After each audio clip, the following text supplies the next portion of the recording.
let's make sure it works. What's up, everybody? Man, I just doing this, man. Whew. Just getting in here for 3 seconds and I already feel good. I love live streaming. I absolutely love it. It's one of my favorite things. I don't know why I don't do this more. I should do this 3 times a week. I love doing it. Okay, let's just make sure it's actually live. And then I'm also going to throw up my Instagram live just because there it is. And let's see how it looks.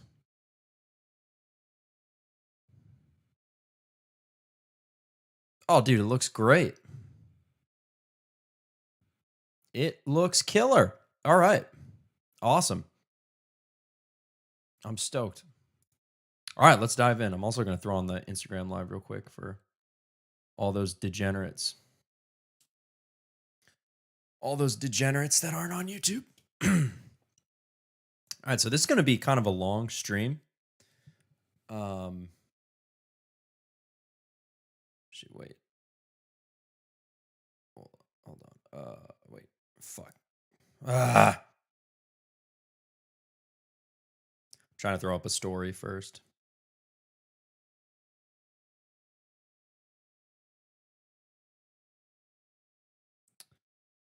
Link. I should have done this before I clicked the go live button, but I just got excited. Okay. There we go. And we're going to go IG live.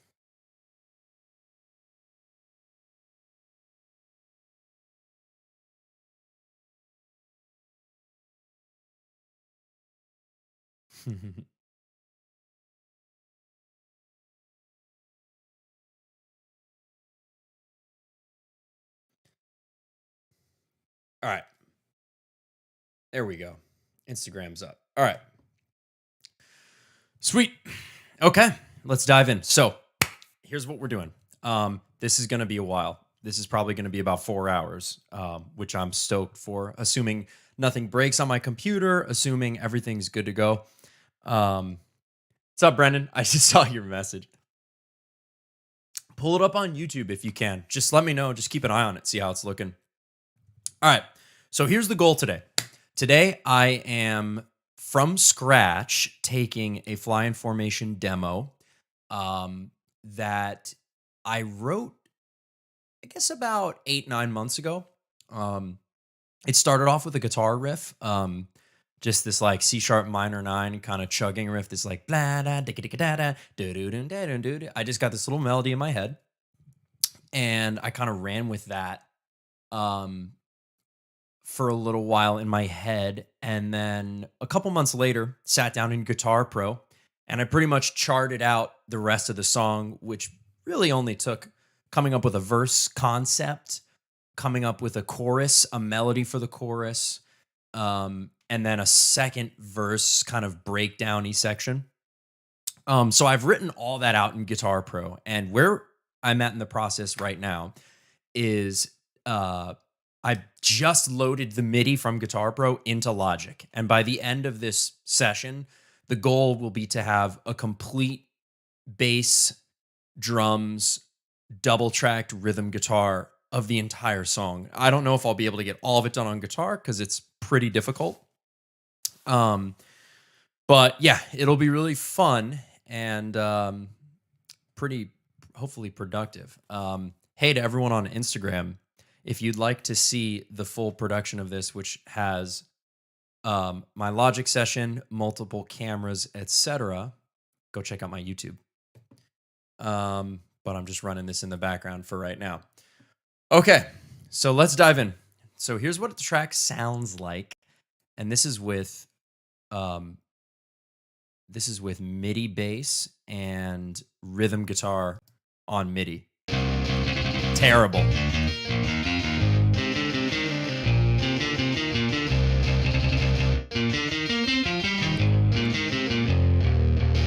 But you can hear the theme. You can hear the riff already, which is dope. So I just started yesterday, kind of gonna pull this up here.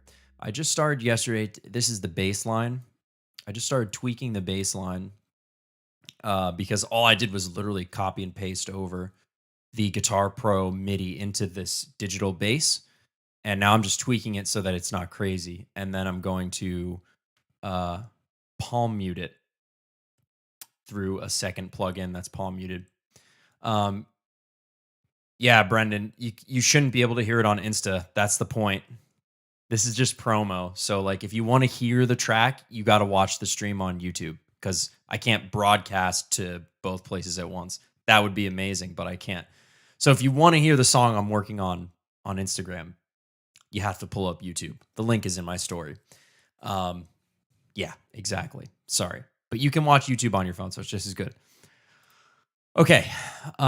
So let's get back to this bass line. So some of these chords were like ringing out weird because I wrote them in Guitar Pro for guitar.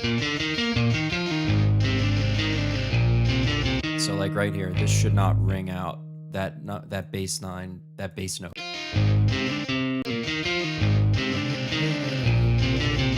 Like this one as well, that should not be ringing out. Okay, yeah. Yeah, so if you want to see if you guys want to see what I'm doing on the computer, you got to go on YouTube. Idiot Burns, what's up, man? It says Mob Crush to broadcast both. I didn't know you could broadcast both to Instagram. I'll have to look into that. Did not know you could do that. I have never seen anyone do it. I watch a lot of live streams on TikTok, on Instagram, YouTube. I've never seen someone put a 1080p stream from a computer to Instagram. If you know how to do that, if Mob Crush, if that's actually a thing, awesome. Cool. All right, here we go. So this is not really supposed to sound good, but I'm too lazy to play all of these guitars. That would just, all of these bass notes, it would just take too long because the riff is way too difficult as it is, and it's just easier to work with MIDI. All right, Brennan, love you too, man. Take care. You have Idiot Burns. Okay, I'm just gonna call you Burns because I feel like calling you an idiot is degrading. Oh, that's cool. I'll have to check it out. That's a good idea.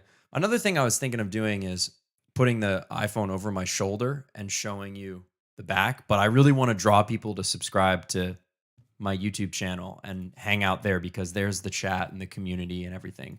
But this is just a secondary to try and, promote it a little bit. Okay. So this is in the verse. Basically, the verse is going to be a massive drum fest. It's going to be an insane drum fest. There's a ton of empty space. And my drummer, Nathan, is just going to absolutely demolish it.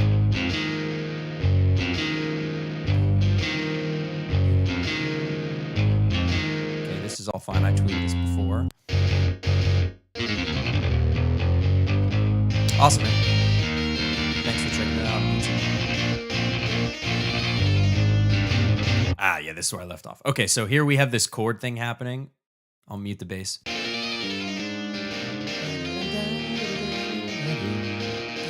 Okay, so that's the rhythm and melody.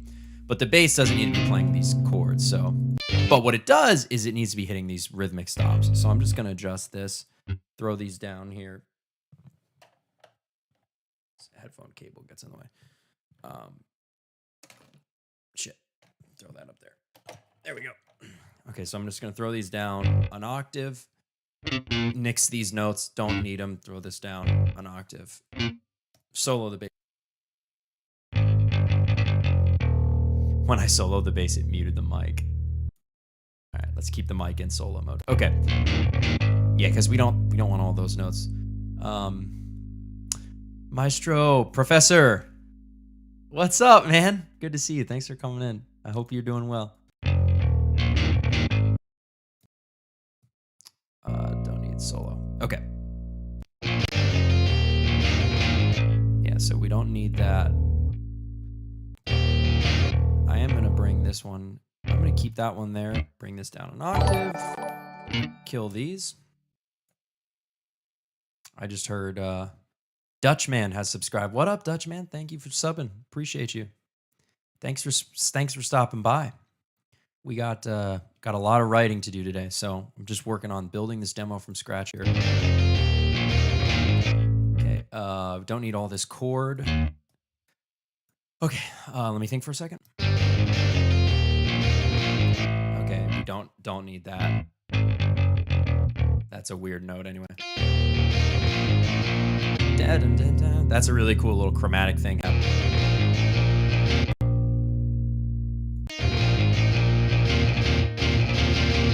See, I don't need any of this. That would actually be really cool to throw on a synth. I might do that. I haven't even thought about synths for this song yet. Okay. All right, so this one we're gonna shorten. Boom, bada bing. Cut those. Cut all those tops out. Let's see what happens here. I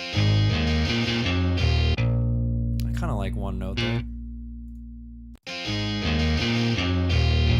Boom, boom,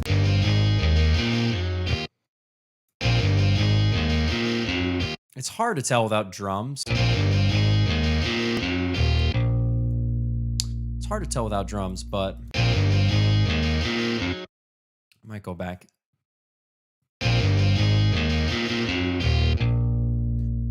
What else did I... that's why it's weird. Okay. That note needs to be in there. That needs to be eighth notes. Boom, boom, da, da, da. What just happened? It sounded like everything just went a half step off. I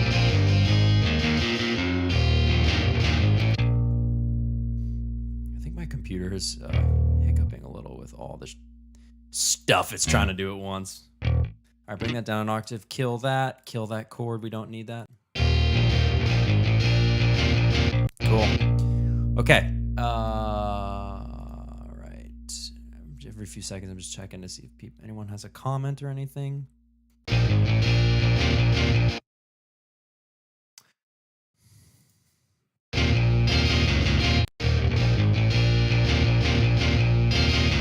these are fine. Just kill those chords. Don't need those.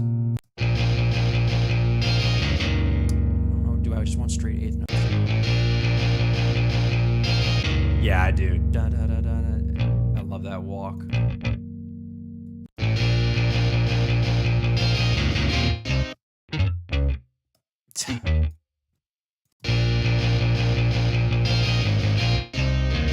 That's kind of cool. Keeping in mind that a real bass player is going to redo this. That's our guy, Reese. You know, the concept here is just get a demo together. Get the song in order.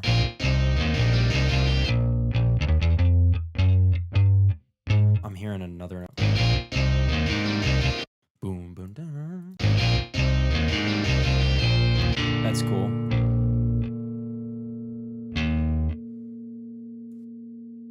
Bring that down. Cut these. Don't need that.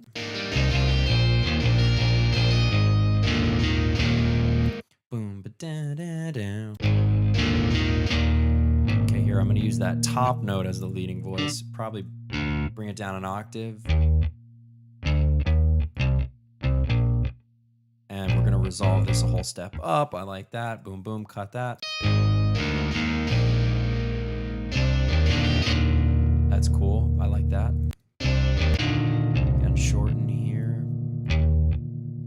Don't want to do that. Let's bring this back. Kill all that extra.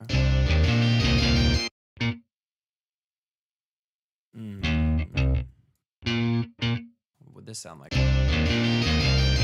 I like that a lot. Boom, ba, dun, da, dun. That's cool. And same thing here. We're just... I kind of want to try that pyramid shape again. A lot of times, man. A lot of times I experiment. I experiment by making fun shapes out of MIDI. I don't know if anyone's ever done that, but it's fun if you just sometimes just take the analysis out of it and like just make a fun shape in MIDI, and that sounds cool. In our first record, in Five Formation's first record, there's a keyboard solo at the end of Dinglehopper, just like this crazy run at the end of the Dinglehopper solo, and Brendan programmed MIDI in the shape of a dinosaur, and that's what it was. He didn't write any notes. I said put something really fast in there, so he drew a dinosaur in MIDI, and that's what it was. It's art, man. There are no rules. I kind of want to make that a half note.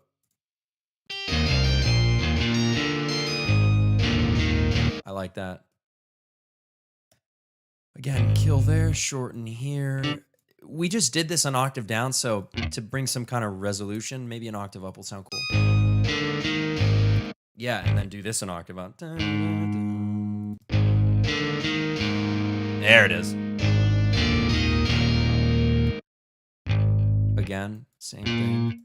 I'm going to do the same thing. One of these I'll try a whole step up. Let's see that.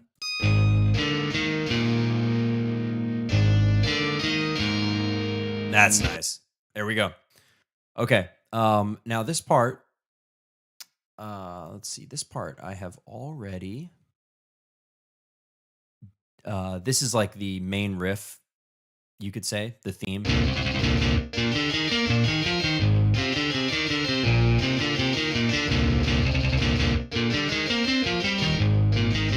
There's just a harmony on the guitar.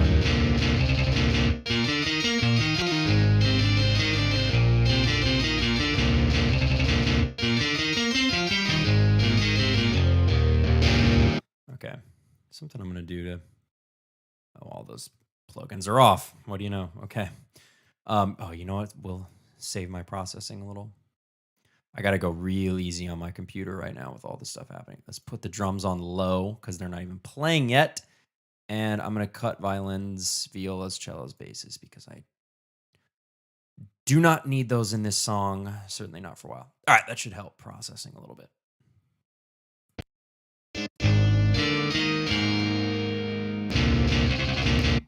Okay, so I'm thinking I'm just going to copy and paste this from the last section, which was the intro.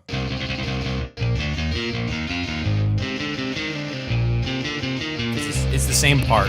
The only difference is now we've played a chorus, we've established it as a theme, and the difference is now in the song from an arrangement perspective, there's a harmony over the guitars, but the bass kind of being the same is fine for the demo. All right, so I'm gonna take that, take all this information, I'm gonna copy that. And right here. Oh, I just realized something potentially bad here. I'm not lined up to the bar. I'm lined up in time. It's the right tempo. But I'm not actually lined up to one. Oh well, it doesn't matter. I know where I'm at. Here we go. Okay, so I'm just gonna. It's gonna go in. I'm gonna paste this in there. So I'm gonna leave the playhead there.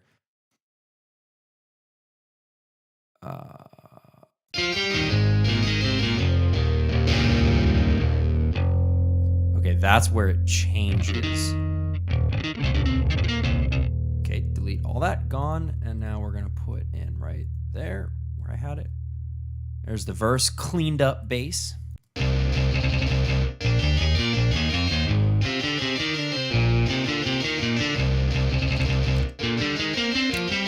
Everyone on Instagram, if you want to check out and actually hear what I'm working on, go to my YouTube channel.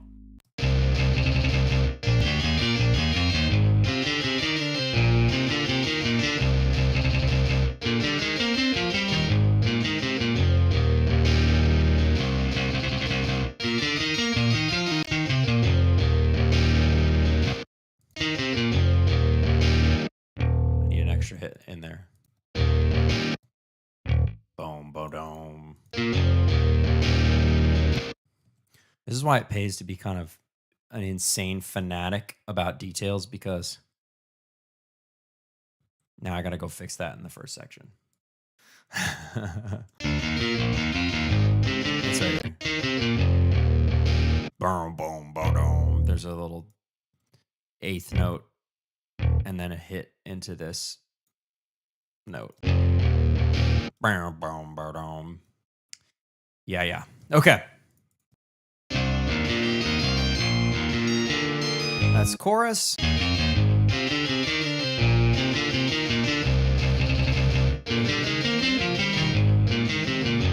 just looking to see where this lines up. Yeah, like an idiot, I started this on the up. I know, I started this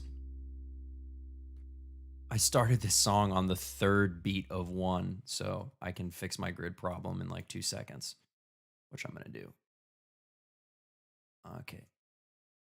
Easy fix here. Just literally line this up to the beginning. And then I'm just gonna put it on 2 in case I something I love to do is for a song like this that comes in maybe 1 bar or a half bar of like a big whoosh synth kind of thing, you know, just to play with it. Okay.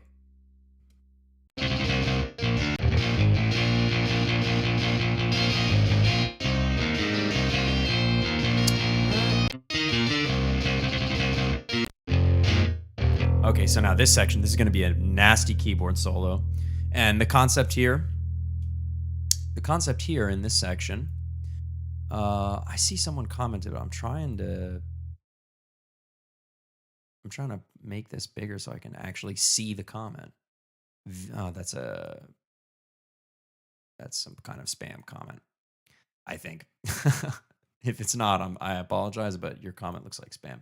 Okay, don't spam me. All right, here we go. Okay, so this section is going to be a big. This is kind of like a classic prog metal, like big, like just a 4 to 8 bars of like a like a staccato-y riff, and then the same riff, but the chords will ring out. And on top of that, just a searing, face-melting keyboard solo. Like, I don't know why I want keyboards here. I think partially because when I think about songwriting, something like this, I always imagine what part do I want to be playing live? And Flying Formation has a lot of guitar solos. So for me, it's like, dang, wouldn't it be fun to just have a nasty keyboard solo here? And I could just play this these like big beautiful chords. So, you know, we may end up doing a duet on the solo or like a harmony or something. But the idea here is I'm kind of feeling a keyboard solo. So I'm just going to use the root note an octave up on the bass. That's fine. I don't need this as a chord. It's way too much information. And this riff is so cool. It's sick. Yeah, kill that information. Don't need it.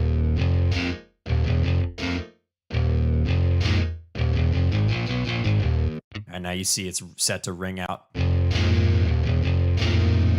And the chord just changes a little bit. And I'm going to try it an octave up.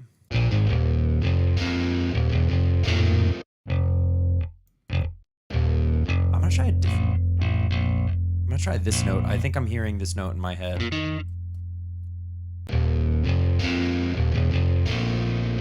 Ooh, that's kind of cool.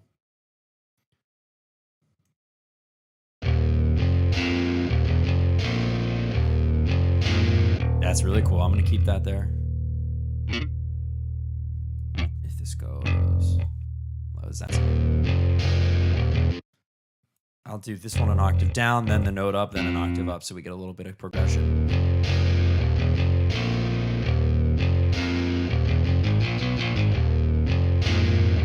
Cool. Okay, so then this is going to come back again.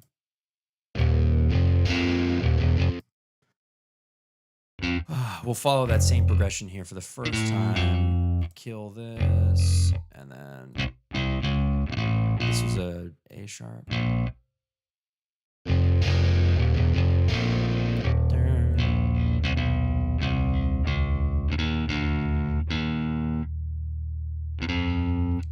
The root of that chord is F. So I'm trying to play with. What if I did a flat seven? That's cool. I like that. I like coming to the same point in the progression and hitting a different note. It just makes it more interesting. Instrumental music, you got to do stuff like that.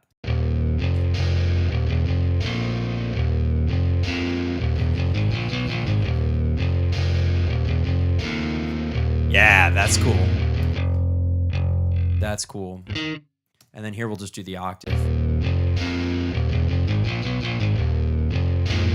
I want to hear that flat seven again.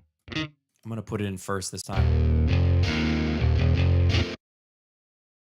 It really sounds nice. It really sounds nice leading into that next chord, because that next chord has a major six happening, so you get that little half step modulation thing. So you should go to the six on the bass. What would that sound like?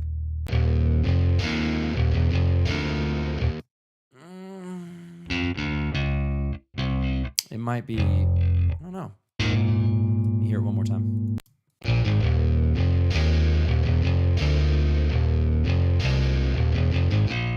It's cool if this one goes back up after it.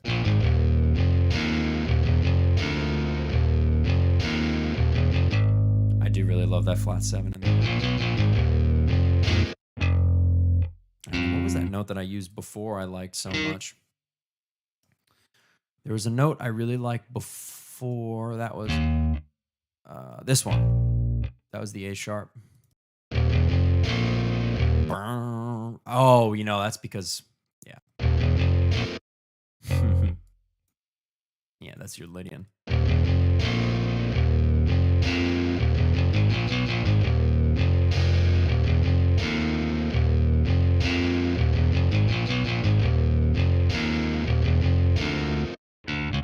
I like it there. It's nice. It's colorful. I mean, this excuse me. The fun thing about this solo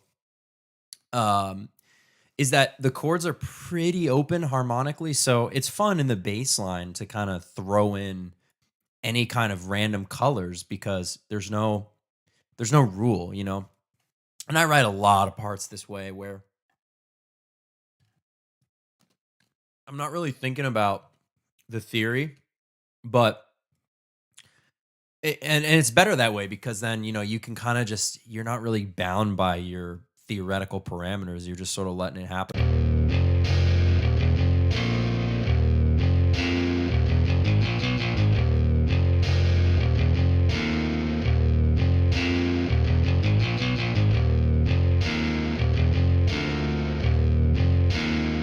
It's cool.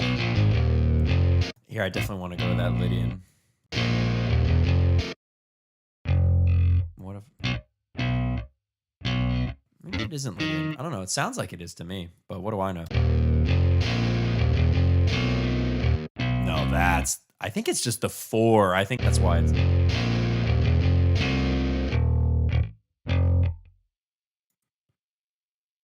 Yeah, I guess it's just it's just a regular 4, which is why I like it.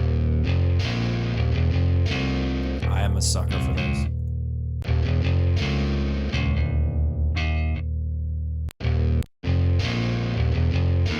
This is why I'm not a theory expert. I'm kind of fly by the seat of your pants music theory. I sort of know what I'm talking about. Just enough to make my music.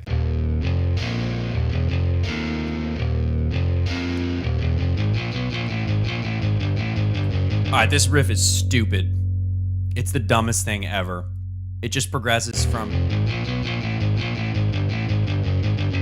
16th notes to quintuplets to sextuplets to septuplets for no reason other than just to be annoying. But it is annoying, and it's cool. Listen.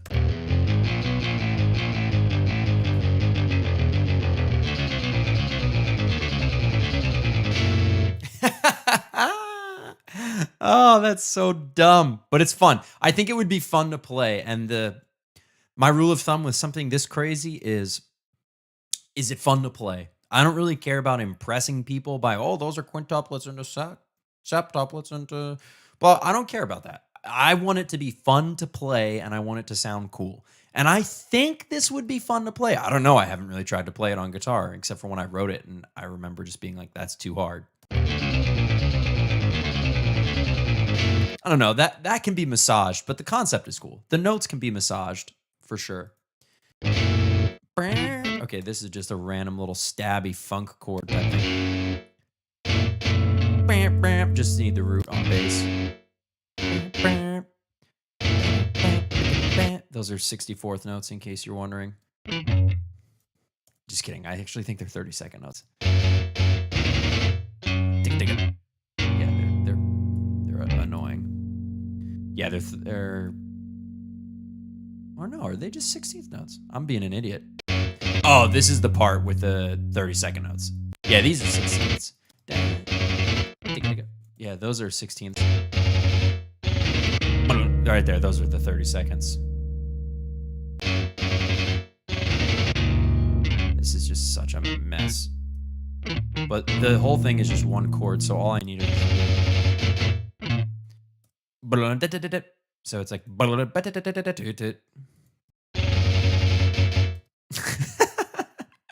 It just sounds silly.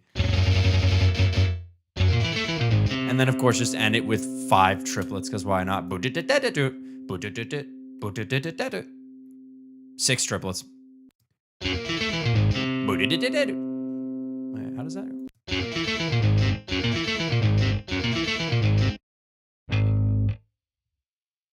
It's 7 triplets. I didn't see the note.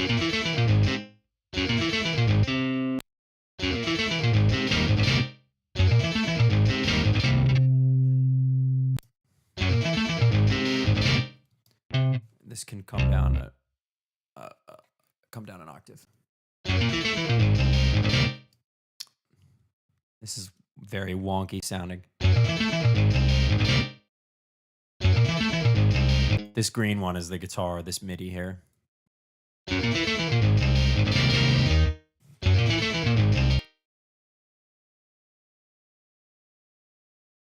And just solo the guitar and listen to it. Oh, I see why it sounds so weird on bass. Yeah, so it's basically just feeding into the chord for the chorus. It can just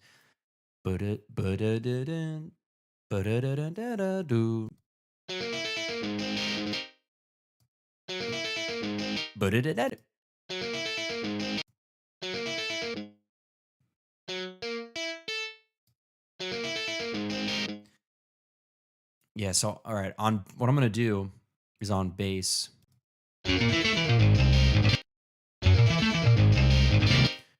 At this upbeat of 3, I'm going to just hold that note out to the end of the bar. There we go.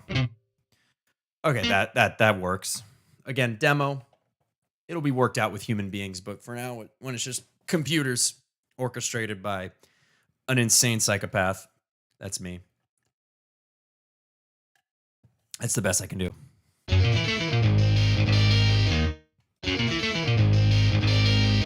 But you know what I did do? I did just erase my rhythmic pattern that I need to follow on bass. Okay, so these are going to come down. Kill the chord. I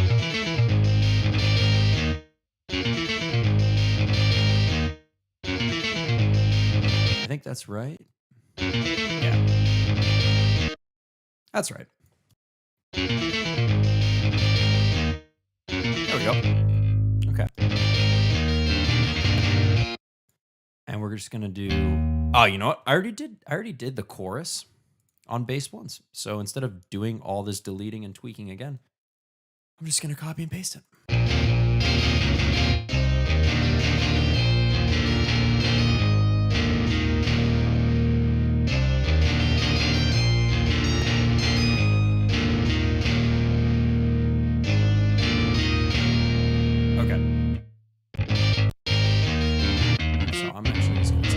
That out because I don't need it, and then all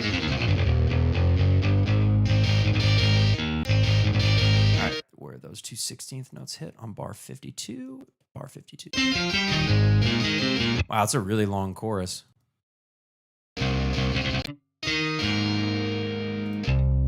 20 bars. That's weird, but why not? Okay. There we go. All right, so that's the whole chorus on bass. And let's just come back to the end of the song. And all right.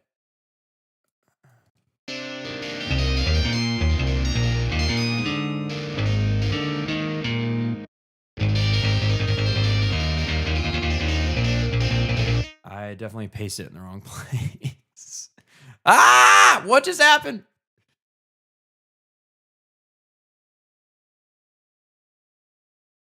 All right.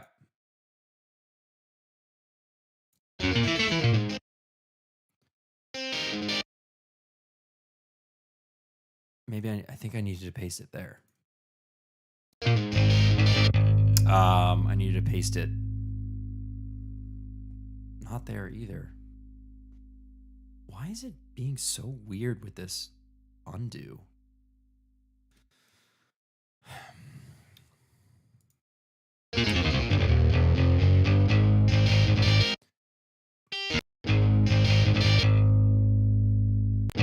Okay, that's where it actually should start. I did move this up to the... Yeah, and the time signature never changes. I don't know why this is being so wonky.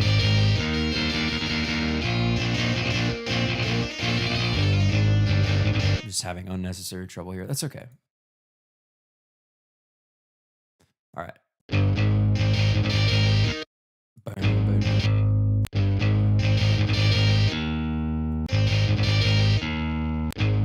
That's the first note. That G sharp is actually the first note. That's why I was getting screwed up.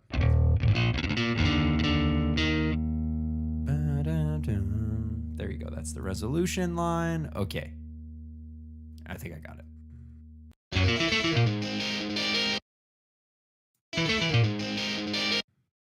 So I think if I put it here.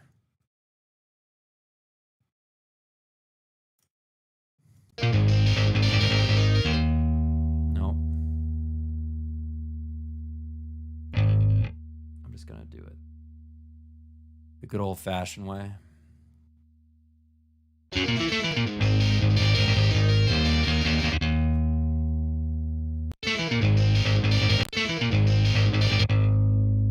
Dude.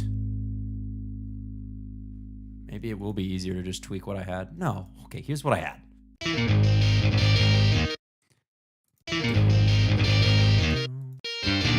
It's right there. Why is this not copying in right? There's something...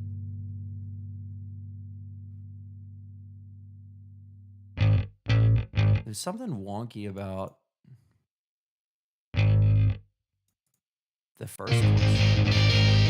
There we go. There it is. Okay, God. Ah, the difference is there. There we go. All right, now it's music. Whew. Man, that was annoying.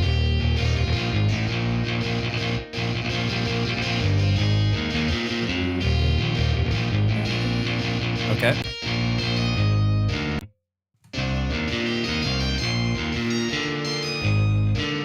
Sohail, what's up, man?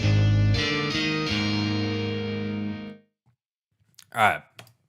We're locked in. Bass is done. I am not going to play that. There's no reason to. I'm not a bassist. It's in. It's good enough. Okay. And the guitars are in as MIDI as well. So one thing I want to do, though, for whatever reason, this is what the song looks like when you just export it from Guitar Pro. One thing that Guitar Pro does really weird is it brings in the velocity at 76 every time, no matter what. No matter what you do in the program, the velocity is 76. So I'm gonna apply random velocity to this between 122 and 127. So basically, like a human Well, knock it down, 117. So it's like a human, making some slight variation, but a human trying to play their ass off. All right, that sounds a tiny bit better. But the bass isn't done yet because I just remembered the plugin I'm using for bass. I know some people are interested in plugins, so I'll show you. I'm just using this one that came with my Native Instruments, Scarby Rickenbacker bass, and I can't tell if this is annoying or not, but it's just the way it is. Like with some plugins, you'd have to give a MIDI command to change articulations. In this case, the palm muting is only available as a second instance of the plugin. So unfortunately, I have to run the plugin twice, and I have to copy the MIDI down from the regular one into the palm muted one to get the palm muted sound. I don't know if that's more or less annoying than giving a MIDI command. I've never done that, but this is what I'm about to do now. So the way I'm going to do that, actually, to make this super easy, I'm just going to copy the bass MIDI down into palm mute, rename that. And then what I'm going to do is I'm just going to cut out every note that isn't palm muted. So like on these chugs, I want those 16, those da-na-da-da-da. Yep, I want those palm muted. So let's cut those and then cut those notes from the regular one. And that way we get... It sounds silly, but it's better than not having it palm muted. All right.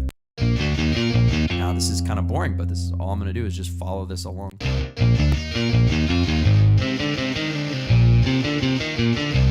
don't want any of that palm muted, so I'm just going to delete it. Same thing here, these 4 16th notes. We want those palm muted. So I cut the ones around it and then go up here, cut them here. Here we go. This plugin is all right. I haven't messed with the tone much.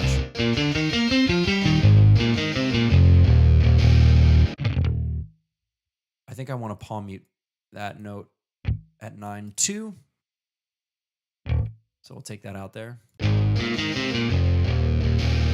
Man, very subtle, but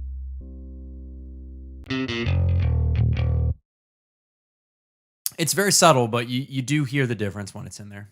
Same thing here. We're going to do these 16th notes.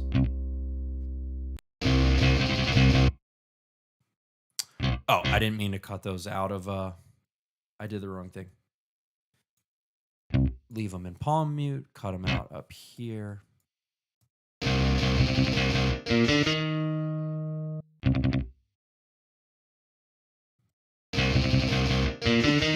Sounds so silly in this plugin, but whatever. It's good enough. Okay, so we're gonna leave those two.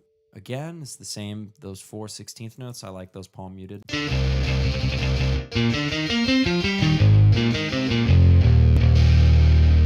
none of this palm muted. None of this palm muted. All of this open. All of this open. I know what this is in my head. I don't even need to listen to it. None of this is going to be palm muted.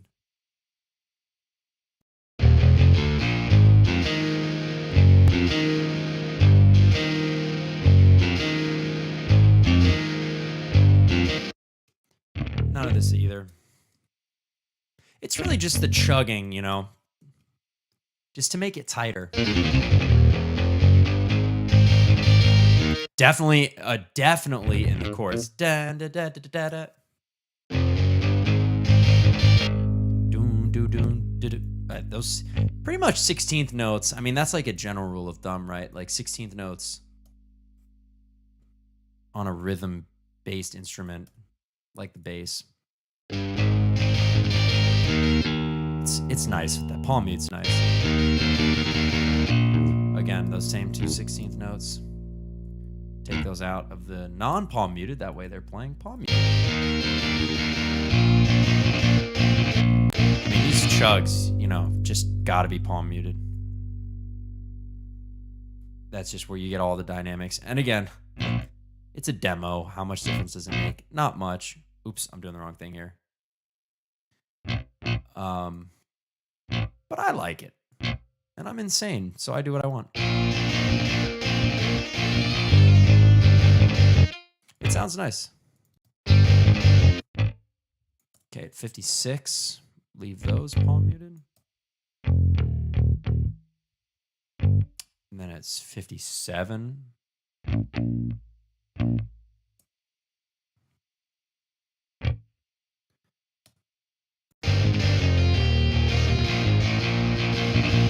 These will be palm muted. Again, these. Kill those eighth notes. Just need the 16ths palm muted. Hey, Magna. I'm live on YouTube. No spaceship.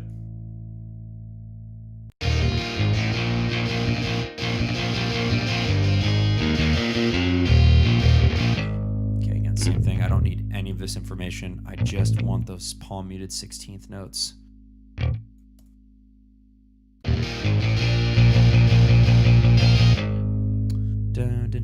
This, I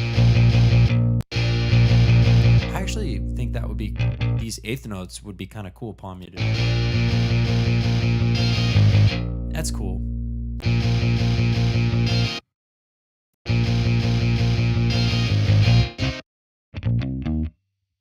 Don't need any of these.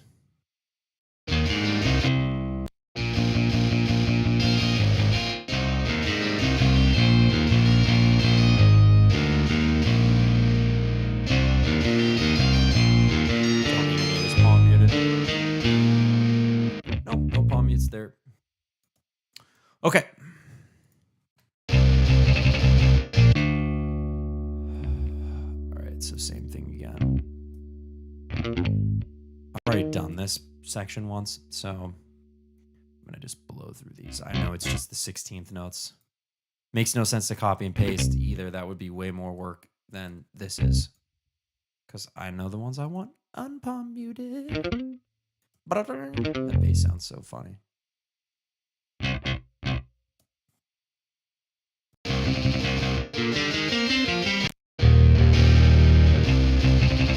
mean, this is just, I'm just being so extra right now, but it's fine. I don't care.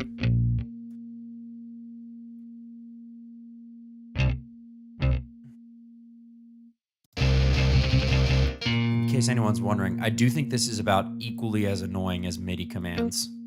I don't think one's any better than the other. I actually prefer this because MIDI commands, I always get them wrong on my string sections. It takes so long to do that stuff.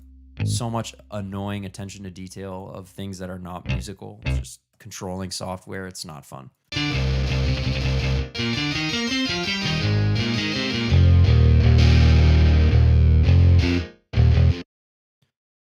Okay, I haven't given this section any thought yet, but I think this is all unpalm muted.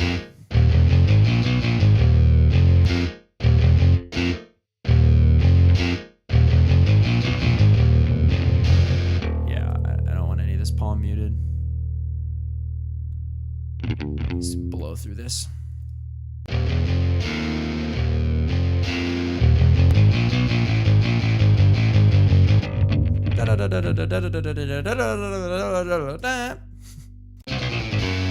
Oh, I definitely want these fast notes all palm muted.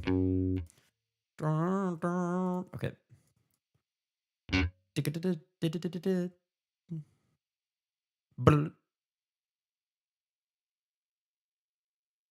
Actually gonna leave all those palm muted. Don't want those palm muted though.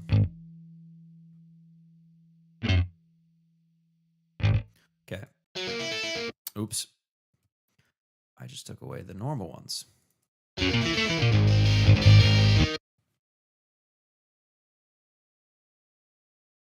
Okay.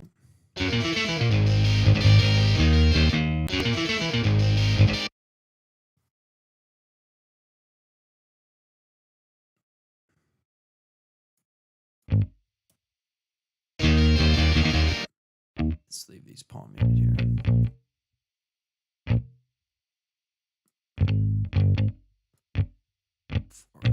too far ahead of myself. Let's just come in at 124.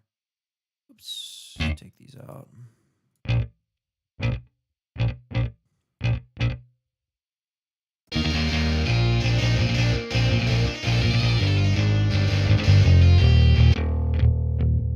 Again, just sticking with the 16th notes here. I think that's pretty basic. Makes sense. Okay, starting at 127, we're going to kill those 16th notes. There's an Oreo on my desk. It's staring at me. Gonna eat it soon.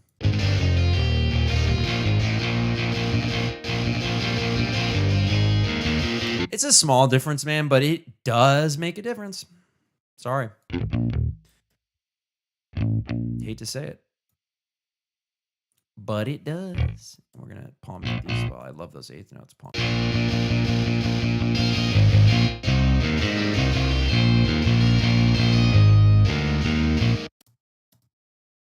Okay, and then nothing else for the rest of the song. All right, no more palm muting. Okay, that's out of the way. That was annoying and tedious, but we got it.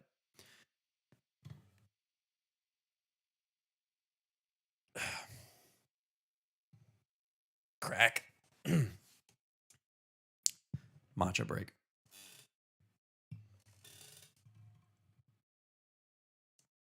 What do you guys think of the song so far? Do you guys like it? I'm going to eat this cookie.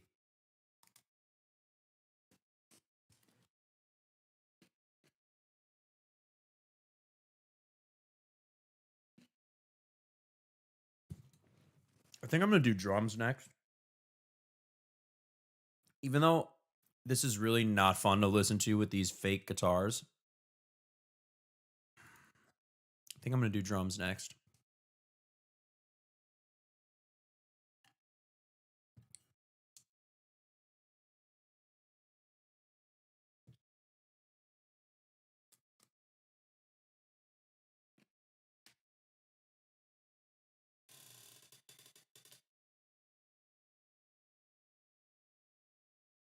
Okay. Finish this cookie. Huh? All right.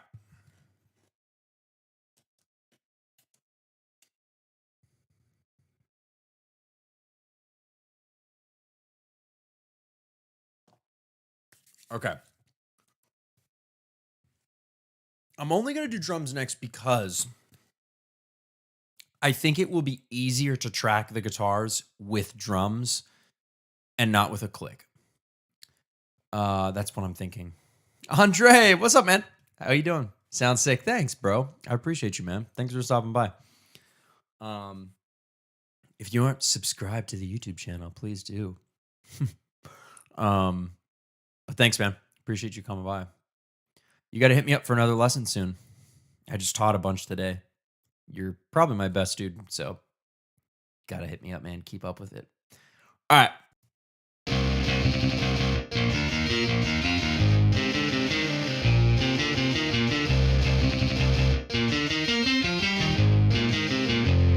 Now, you know what? I'm going to do the guitars. It's more work, but then I can chill and do drums after.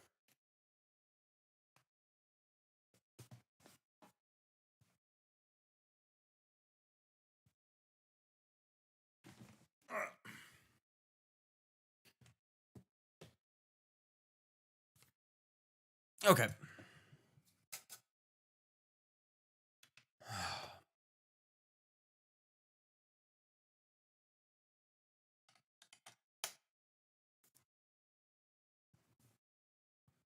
Oh, and check this out. I have a nifty little second cam view.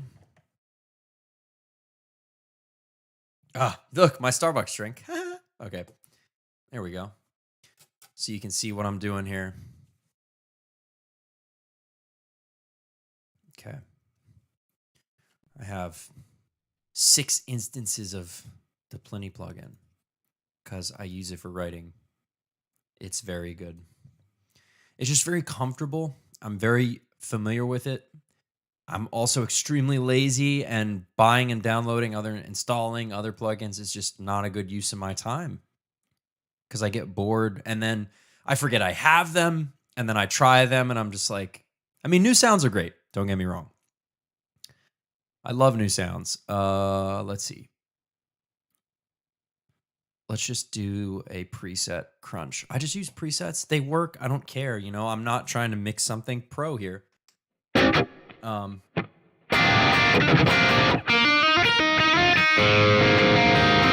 ooh, there's a bad latency. Weird latency. I don't know if I'm going to be able to work with that.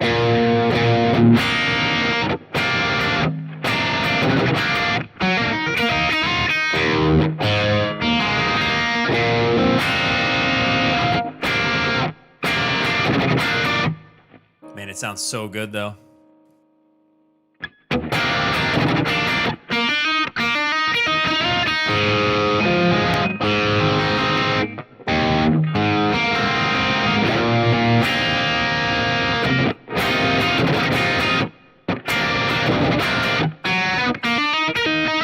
I haven't played this riff in ages, so I'm trying to figure it back out again.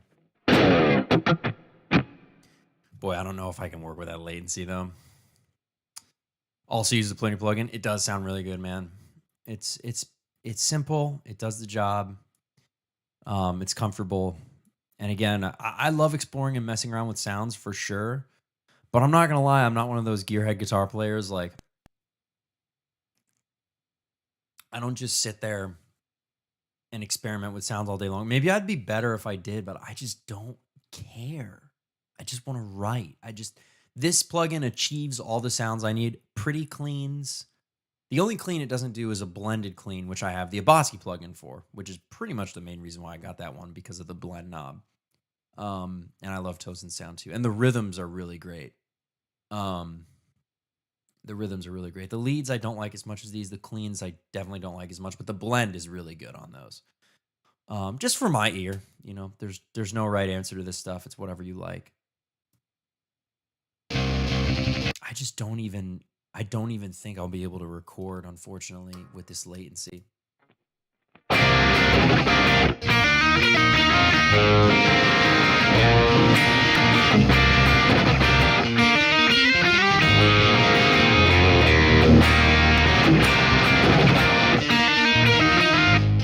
Yeah, I just can't do guitars with this latency. And I'm not going to sit here and tinker with Streamlabs all day long. All right, well, that's disappointing. But I'll write the drums, because that's going to take some time anyway. So I will write the drums. Let me kill this in the meantime. All right. Well, can't live stream tracking guitars with this latency, but the reason why that's happening, by the way, is because I'm monitoring through Streamlabs. I'm not monitoring through Logic. And that's because I don't actually know how to monitor through Logic, but send the output somewhere else. I don't know if you can do that. Like, there's no thing. There should just be like a little checkbox, like monitor elsewhere, and just send the signal. I'm sure there's a way to do it. I'm sure there's a way. I just haven't figured it out. And that's all right. When I live streamed before, I used a Windows computer, and I don't remember how I got around the latency issue. I don't remember. I guess I could increase the buffer size. That wouldn't help. All right, it is what it is. I'm going to spend the rest of this session doing drums. Andre, you had a question, man. So you wrote the guitar parts first in MIDI, or did you write this beforehand? Oh, good question. So I wrote the whole thing in Guitar Pro. Let me pull up Guitar Pro and show you. I wrote the whole thing in Guitar Pro. And then let's see. And then I just brought the MIDI into Logic. Let me show you how I did it. So Guitar Pro. And now I have to add a source here. Give me 1 second. Window capture, add source, new source, and we'll call this Guitar Pro cap. Okay. Boom, boom, select option, Guitar Pro 7. All right, Guitar Pro should be on the screen now. Whoa, it's huge. fit to screen. All right, good enough. Um, yeah. So what I did, put this under myself. There we go. All right. So what I did in Guitar Pro. Oh, yeah, it's on this track. Wrong track. Okay, so here's what I got. Ba-da-da-da-da-da-da, ba-da-da-da-da-da. So I wrote this riff on the guitar, right? Like I picked up my guitar, wrote this on the guitar in my head. Um, 3, 4. Da, da, it starts on the upbeat of 4. So just like Dingle Hopper, boo, dun, dun, dun, dun, dun, that other Flying Formation song. This song starts on the upbeat of 4 instead of on 1, so it gives it that across the bar kind of feel. I don't know if you're going to be able to hear this. I hear it. I don't know if this is outputting to Streamlabs. It's not. But that's fine because you hear it in Logic. But yeah, I just wrote it out here, and oh, these are 16th notes. So boom, da-da-da-da. Okay, so make them 16ths, and Guitar Pro is so easy. You can use the plus and minus key to make things faster or slower. And you just write the fret in. You can also set up the tuning. So this is a half step down. You do that over here on the right side. And then I just went around. Boo. This is going to be the verse idea. The drums are going to go bananas. And this is sort of like a pre-chorus. And then this is just like a little, oh, there is a bar change in this song. I forgot about that. I forgot that there's a bar of 6 before the chorus. I'm going to put that in. Got to put that in. So this bar right here, that's actually a bar of 6. But where does it start? It starts on the...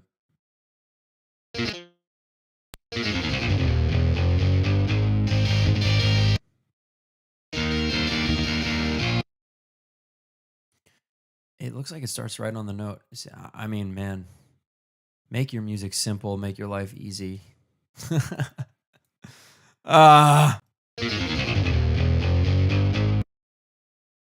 Where does the riff even start? Yeah, so this is why it's a little tricky to navigate, because the 4 is on an upbeat. And this won't even let me make a bar of 6 that starts on an upbeat. All right, forget it. I'm just leaving it the way it is. It doesn't matter. It doesn't matter. As long as it's attached to the grid, it doesn't really matter if it's labeled or not correctly. Because I'm going to do the same with the drums now. I'm just going to follow the sound. Okay.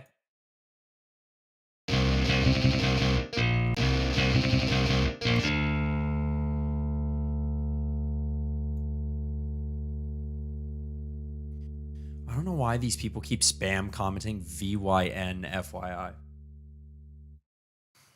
Latency sucks. I use my GT1000 as my audio interface, and I can directly monitor the wet sound with 0 latency while recording the dry signal. Oh, that's really cool.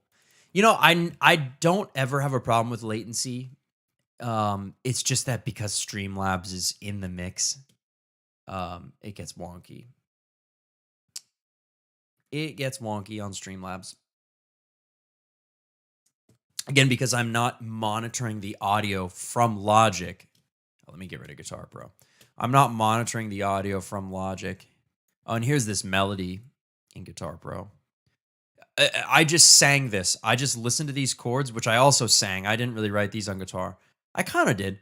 And then I just sang. I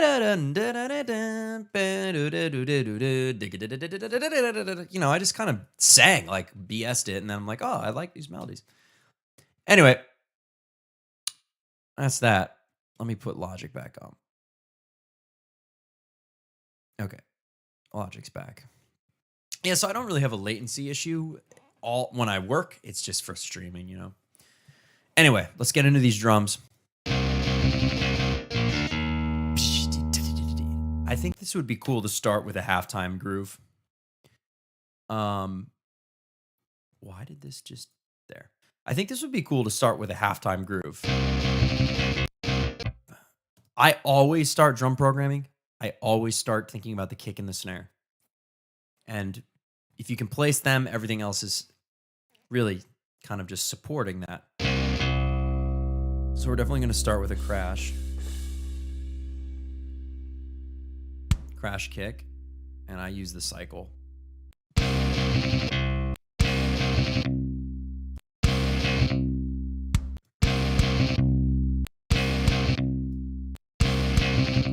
Oh, I know why that bar of 6 wasn't working. Because I started the song in the wrong place. It starts on the 8th note upbeat of 4 from the first bar. It does not start on 1. Okay, I do have to fix this because it is confusing with the drums. Okay, so let's just make it do. Let's just move it by. Well, smart makes. Okay, so these first notes need to happen here.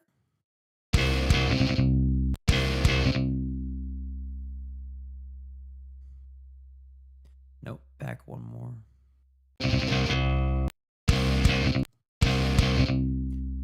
I'm just assuming 2 is my first bar.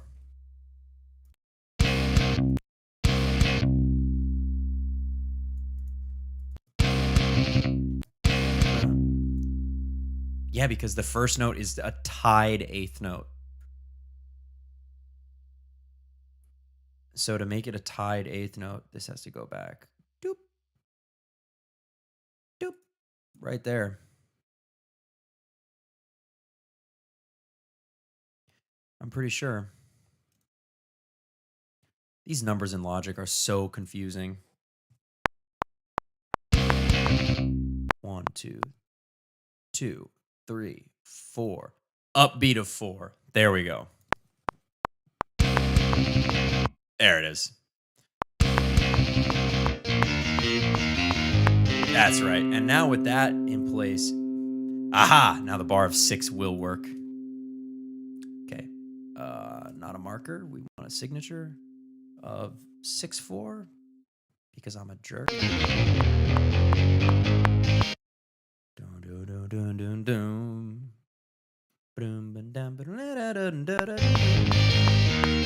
we go. And I don't think there's any other time signature change in this song. Which is fine because every other Flying Formation song on this new EP is constantly in odd time. Constantly. There's almost no 4/4 in any of it. I don't know why I'm such an ass, but I am. Yeah, there's basically no 4/4. This song is entirely 4/4. Actually, that's not true. The title track is all 4/4. So what am I saying? Maybe it's not as weird as I think. There's a couple songs though that are extremely weird. One's in 26, one is in 15. A lot of weird shit, but it's fun shit. All right, here we go. All right, let's program some friggin' drums now that I got that bar mess figured out. All right. Let me hear a snare on 2 and 4.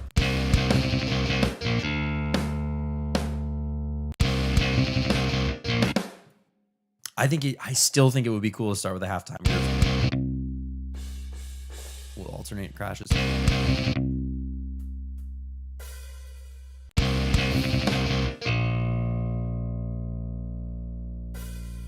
What if I keep...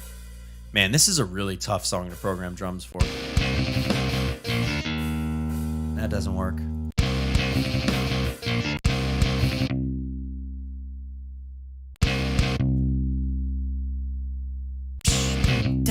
I think I should just do a riff, a fill there. Gotta go up to 30-second notes for a second. No, ooh, that doesn't work.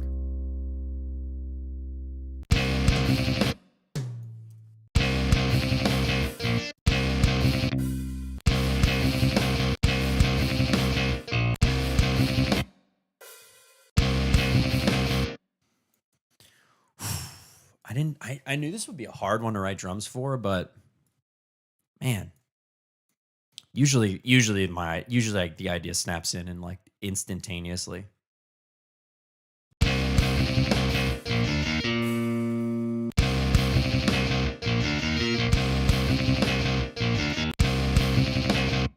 See, I mean, I could do this double kick thing.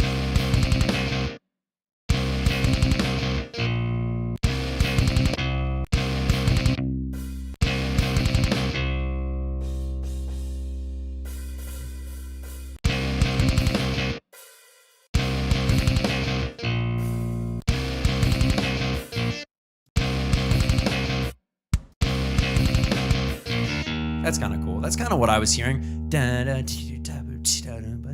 That's kind of what I'm hearing is like that every other beat.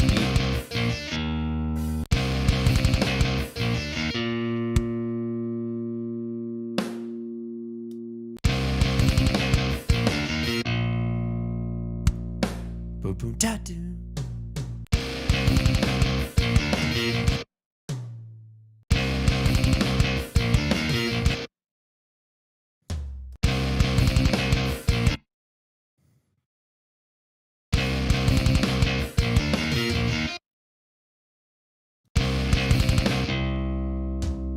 Bring these down a tone.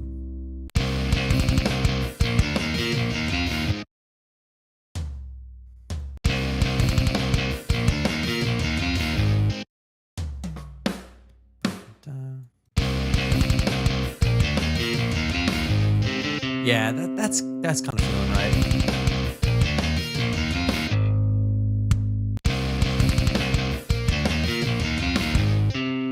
That should be a crash for sure.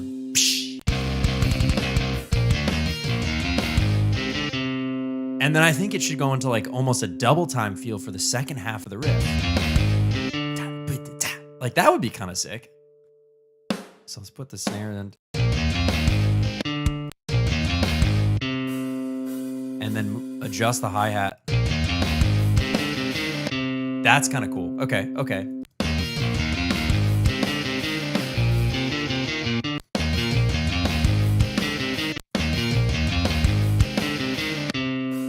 Maybe cut that first hi-hat.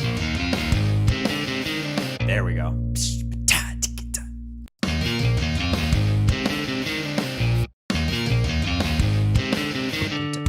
A couple kicks there.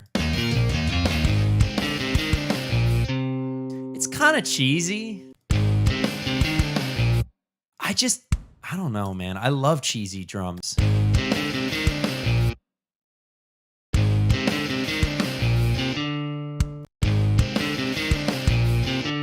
boom, ta. Boom, boom, ta. Like that. I think that's right.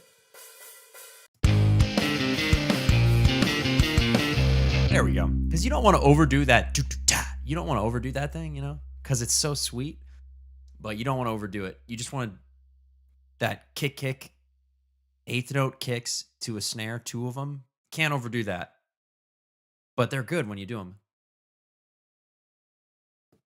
You just got to place it right in the riff. I'm considering cutting this one. That's kind of cool. That's got a lift, you know. The kick grounds you. The snare lifts. That's how I think about drums. And then the cymbals really lift.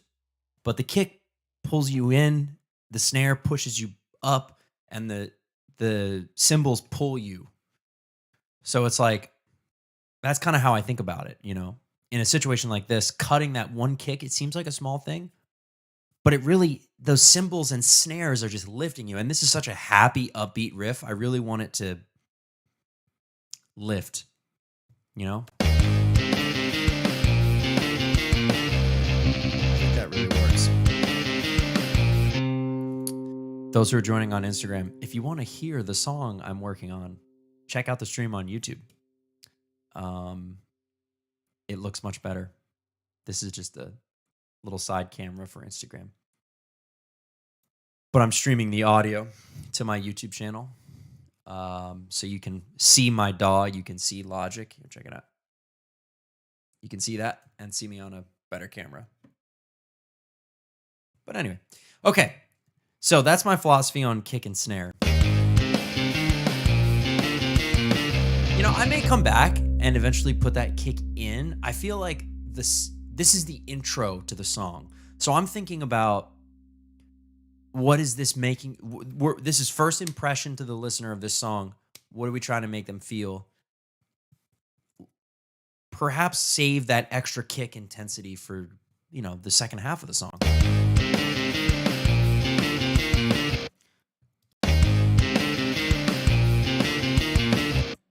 And then I'm already hearing a 16th note fill here. But I'll do that on the second time. Because the riff is just starting. Psh, definitely a crash. Nothing there. Yeah. And you know what? I'm going to use this as a framework here. So what I'm going to do is copy this over. And this is a trick I use. I mean, everyone does this, but to write drums a little bit more efficiently, I'll copy sections that I know are over repeating riffs and then just make minor tweaks to make it sound more alive. Like this, I'm not going to do. I'm not going to do those toms this time. That was a cool thing for the intro, but now we're kind of grooving,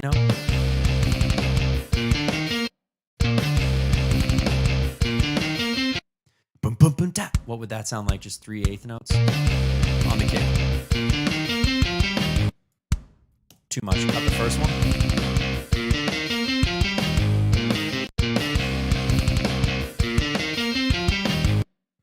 And that's cool because if you listen to what the guitars are, it's cool. The drums sit back a little.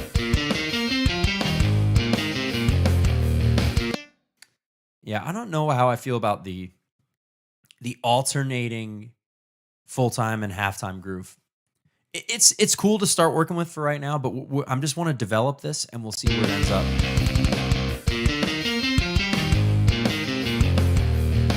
It might be too much push and pull because it's really cool to open the song with that. Oh yeah. But do we want to immediately go back into halftime? I feel like no.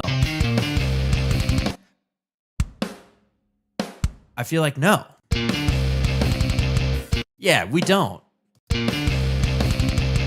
Because now we're riding, We'll come back to halftime when we need to get heavy later. I knew that didn't feel right.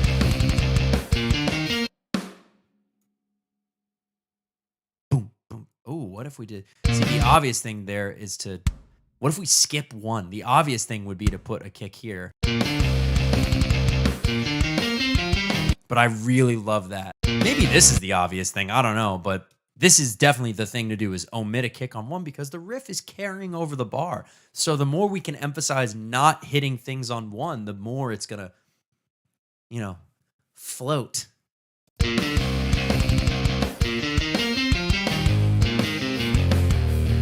I do like that hi-hat switch, but I think, again, it really only works the first part of the song. Oh yeah, that's so much better.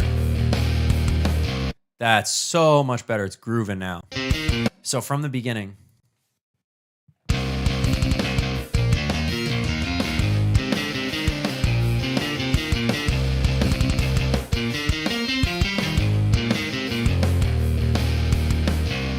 Yeah, I'm with that 100%, except I don't like these two kicks at the end. I liked it on the first time and I talked about it. I even made a point about I love these two kicks right here. Don't like them the second time. You can't overuse that trick or else it becomes cliche. Boom, ta, boom, ta. Yeah, just on the upbeat. Yep, perfect. Perfect. Excuse me. Okay, so there's our 8-bar phrase. So I'm going to repeat that. And again, knowing, always easier to use the bar when you're copying things. I'm definitely not going to do that halftime. Ooh. Why did it just do that? I'm definitely not going to do that halftime trick for the beginning. That's just a hey, intro to the song thing. Other than that, I mean, this is where I wish I had the real guitars tracked, but I don't. So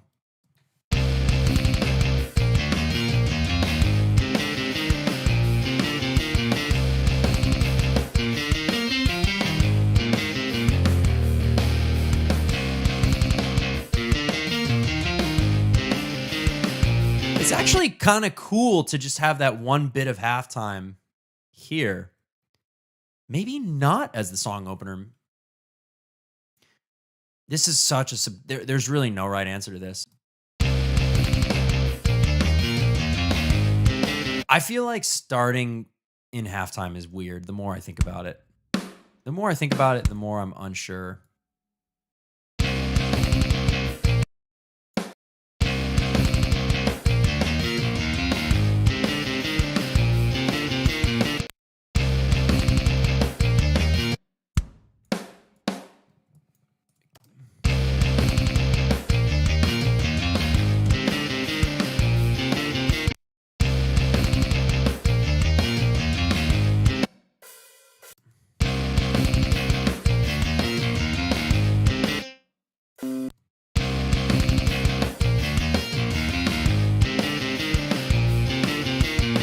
But see, this is the process of writing drums. Like, excuse me. I'm just thinking a lot about the energy of the song. And right now, just debating, do I want to start with halftime? I don't know. I definitely like it. I just don't know where. Should it be at the beginning? Should it be halfway through the riff? That I can't tell.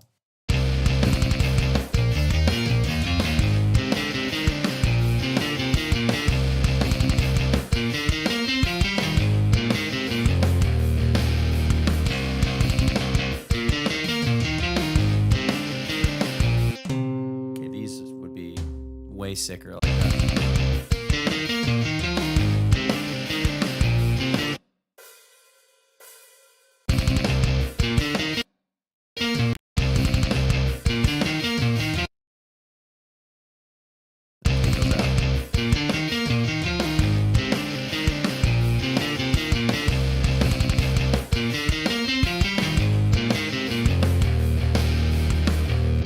Okay.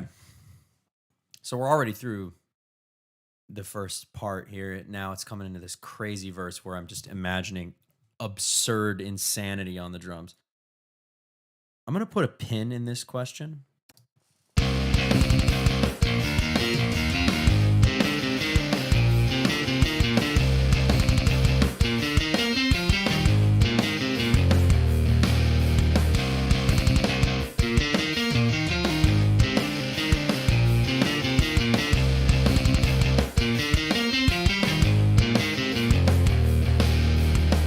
I'm gonna leave it the way it is, which is one bar of halftime in the middle.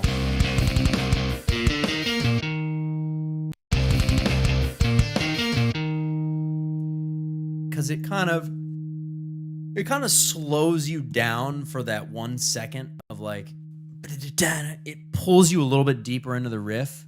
But I think it's cool to start full throttle. Oh, this is why I started this song on bar 2 and not bar 1. This moment, I knew this moment would come. This song needs a drum fill opener. I'm so bad at programming drum fills. I'm very confident with my drum programming. Not fills. I'm so bad at them. I don't have any fill vocabulary. But I'm just thinking in straight 16th notes.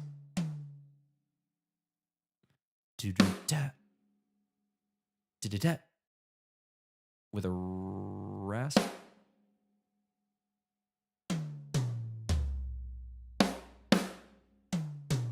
Something like that. Let's bring that back in here. That's close. There we go. That's kind of what I was hearing.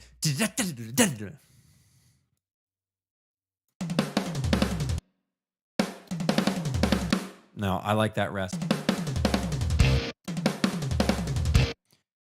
Because there you have this snare, then 3 toms, double snare, then 4 toms. That's pretty hip. I like that.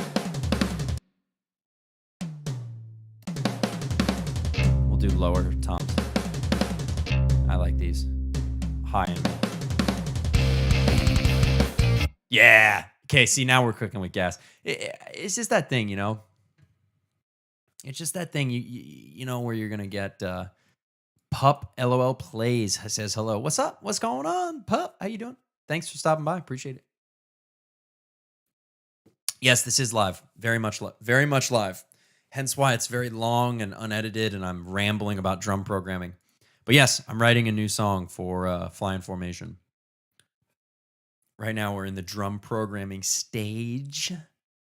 Here's what it sounds like so far. You've been hearing it, but yeah, see that fill. And now the halftime works perfectly. There we go. Problem solved.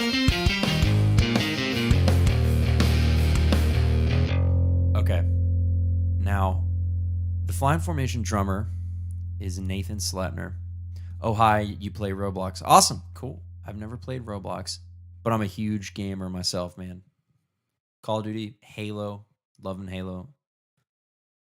Thinking about getting into Phantasy Star online. Oh, it's going to be great. Yeah, man, big gamer.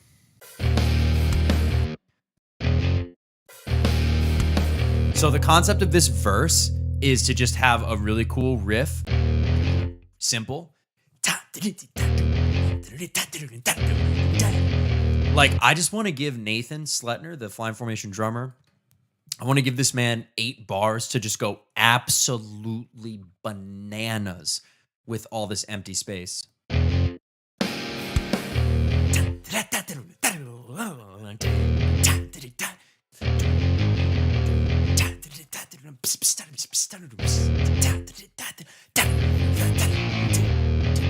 And then now a melody will start. But I just want him to go, literally just go ape shit. Like there's no real melodic content happening. It's just this little chromatic walk up. You see, there's the bass and guitar line.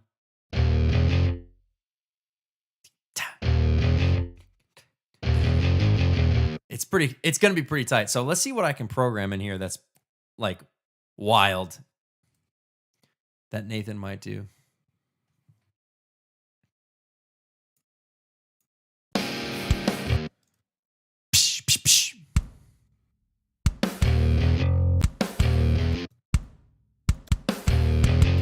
Okay.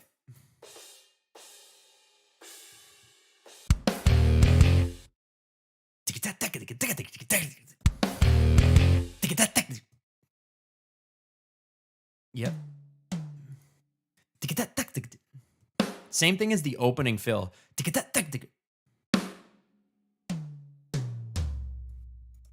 Boom, move that over.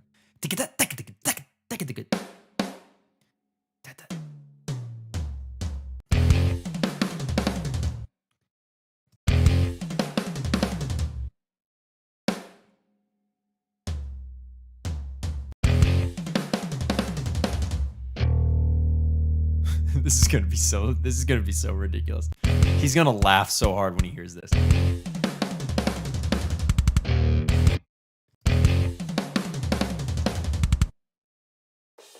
I'm just gonna throw in a bunch of crashes.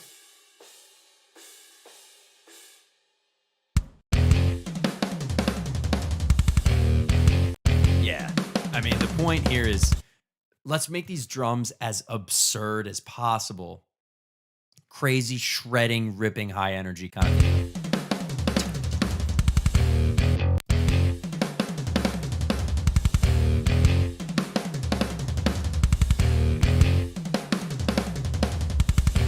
Yeah, those are really cool.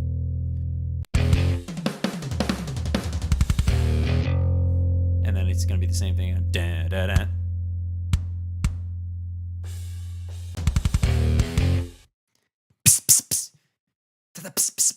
I love those hi-hat. Raise the hi-hat, hit it, and then mute it by clicking the pedal with your left foot. I'm hearing like some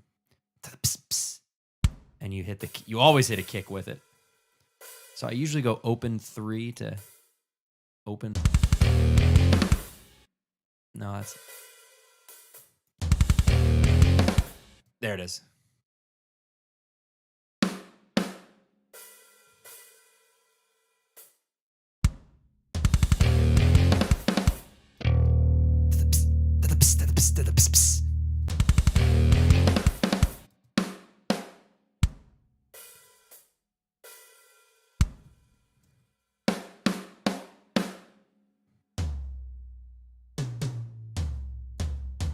Just kind of randomly drawing in toms here.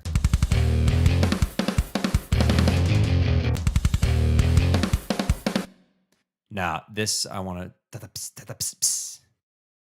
It'll be like.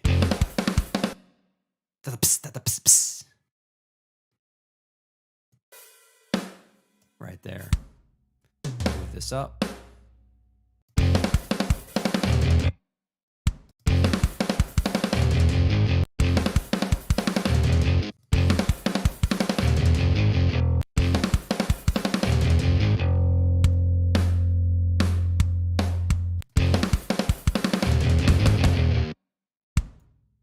And then just try and catch him onto the riff. Yeah.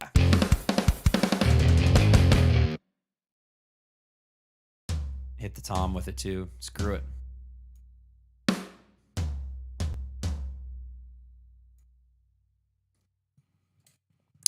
You used to play the trumpet. That's awesome. I love the trumpet. I love horns. I'm going to bring this down to here.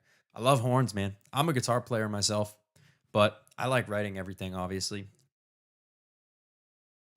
What kind of music did you play, man? What kind of music do you like? Do you like this like progressive metal rock stuff or jazz? A lot of, trumpet. I usually assume like some kind of jazz or something. Classical. I love classical, man. I am working on if my brain would work, orchestral album using lots of horns on that. It's very fun. Yeah, this is exactly what I was picturing. Just absolute 16th note insanity is like kind of the farthest I'll go. And I'm going to hand this to Nathan and be like, dude, just take this and run. And then back to down.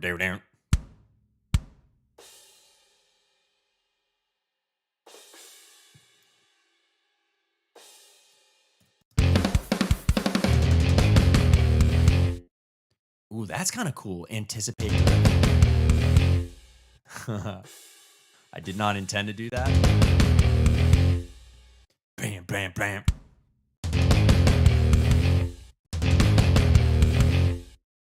I'm actually going to change the riff to that. Those are triplets.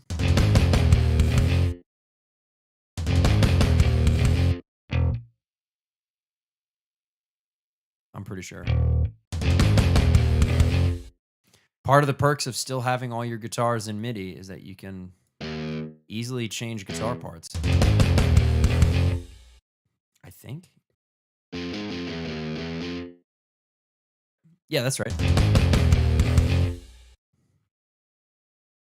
But now the drums are actually.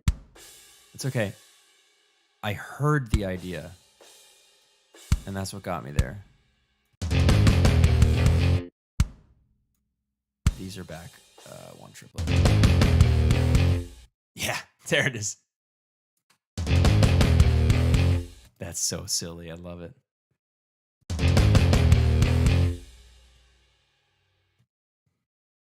I'm hearing. Those are triplets.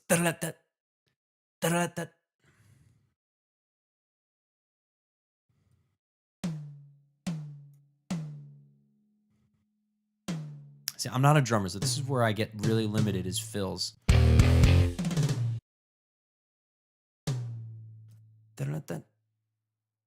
I think just 3. Or maybe it would be 4.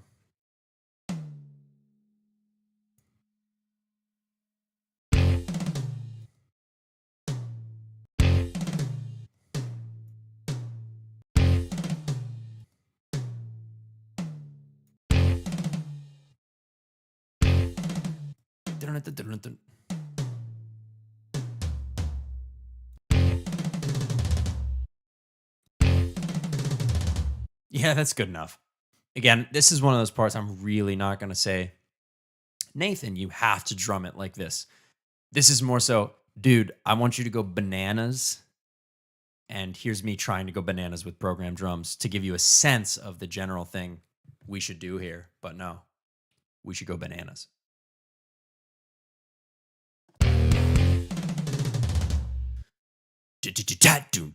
I like the slow. I like the idea of slowing down.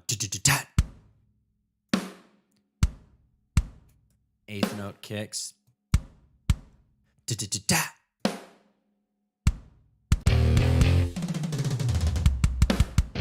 Mm-mm.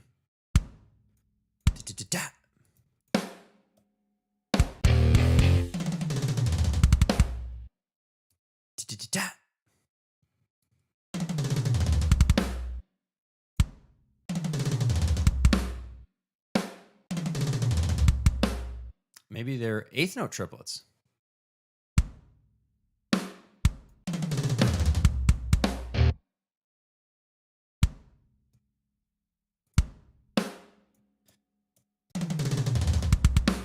That is definitely one of.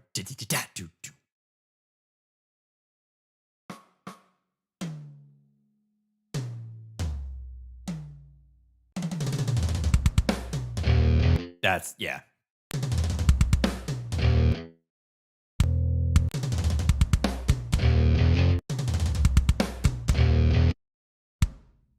I'm pretty sure the first hit is right here.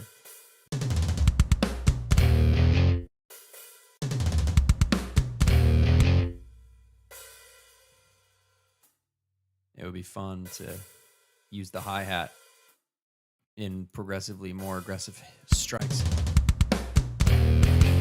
That's cool.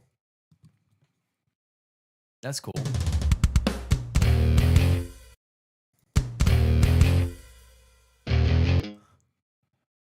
All right, let's hear the verse.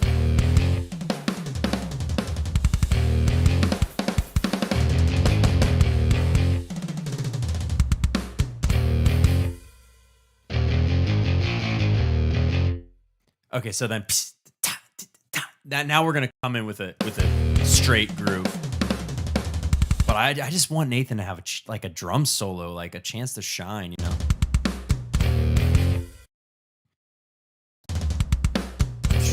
And he'll do way crazier shit than this, you know.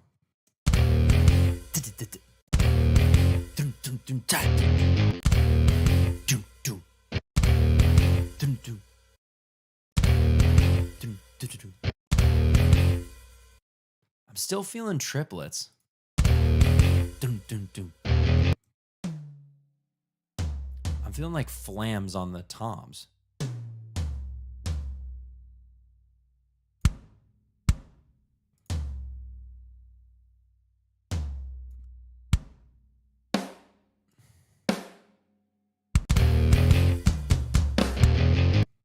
Yeah, I'm kind of feeling triplet. That's cool.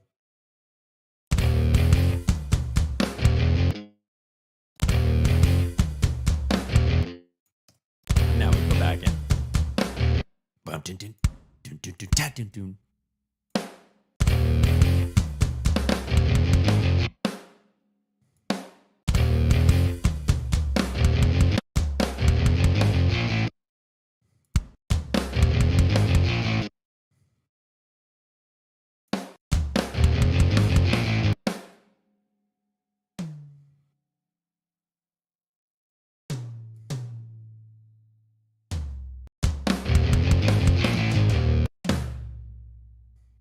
Keep these on the eighth note path. Ooh, my neck is getting strained. I'm going to lean back a little.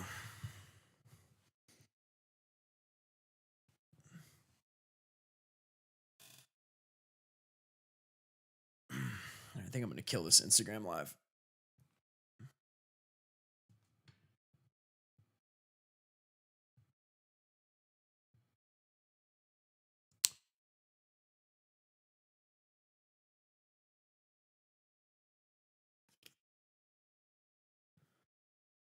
Don't need it. Discard it.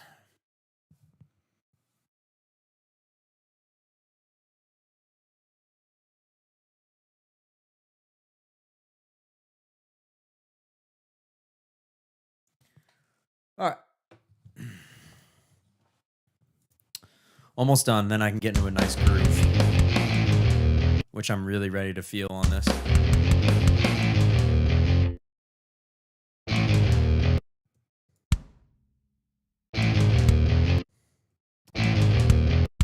It's telling me.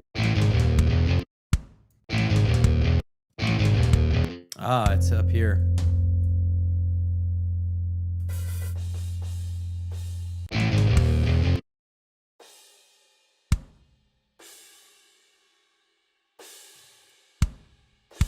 Move these back. Nope, not that far back.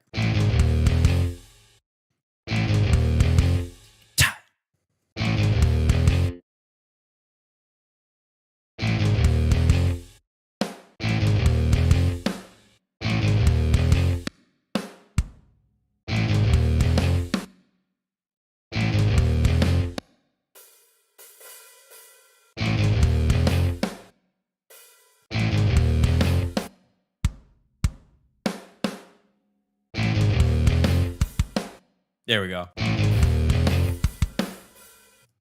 I'm really ready for this thing to groove.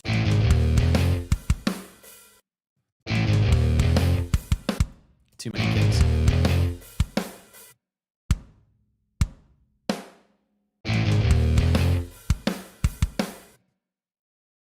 Psst.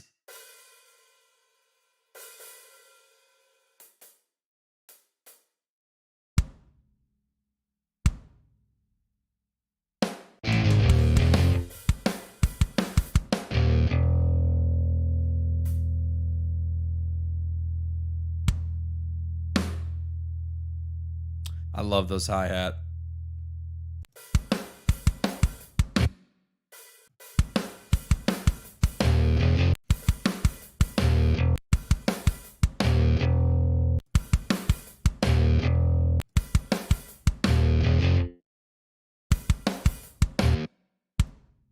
Psst. I love those, man.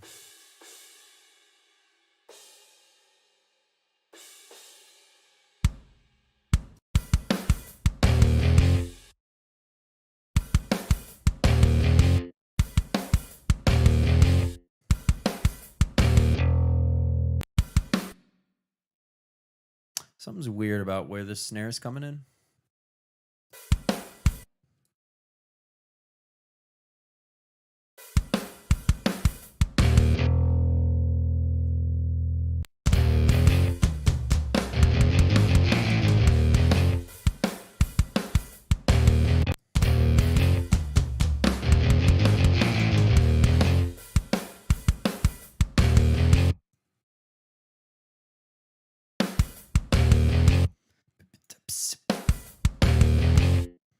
Maybe you don't need that.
I didn't like that double kick the first time, but I definitely like it this time.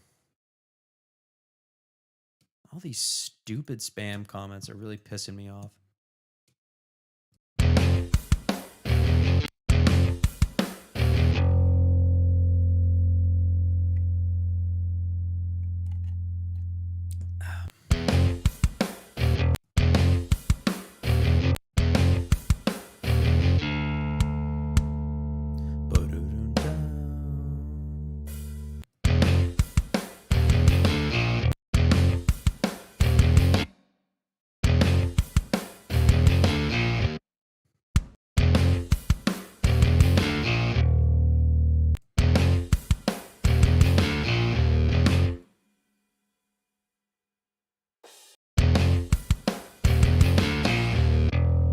There we go.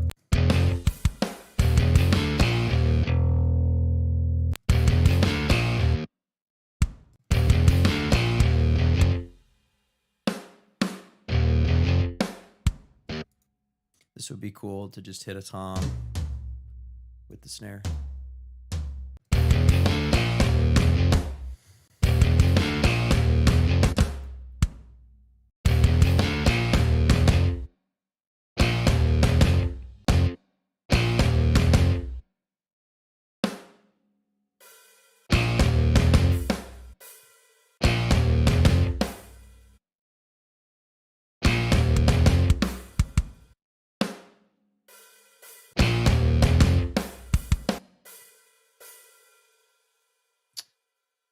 Just want to do that.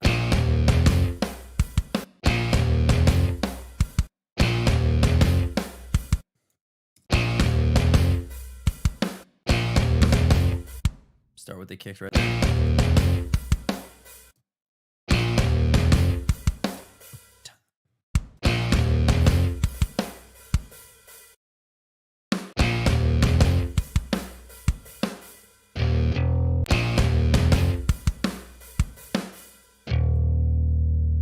Kind of cool to make this a little upbeat thing just to mix it up, you know. I'm just kind of following like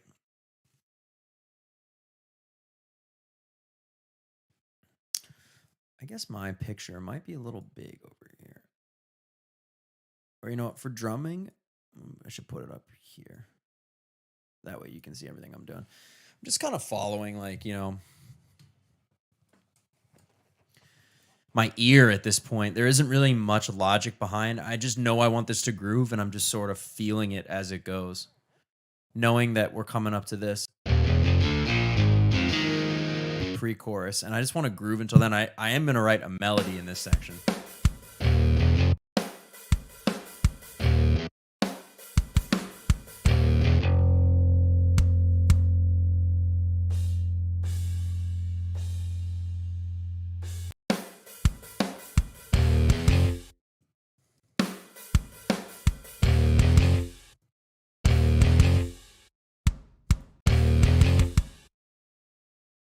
Don't need that kick.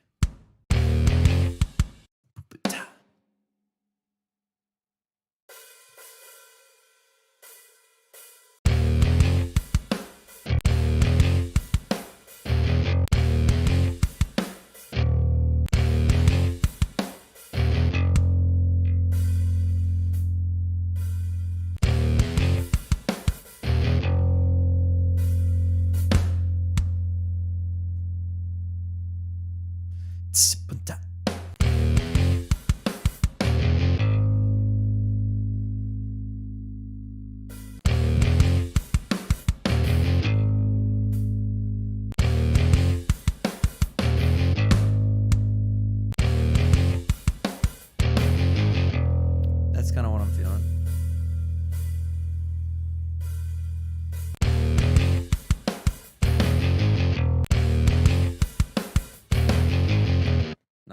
Not that hit though.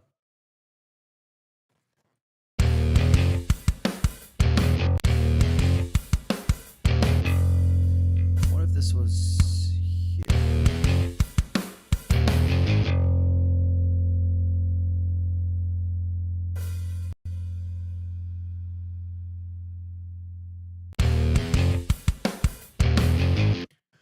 That's what I'm feeling. I'm just trying. I'm having trouble expressing this idea into the writing, but I have it in my head. Andre says, "Good luck with finishing the song. See you soon for a new." All right, man. Cheers. Appreciate you coming by, man. Take it easy. Thanks for hanging, man. Appreciate you.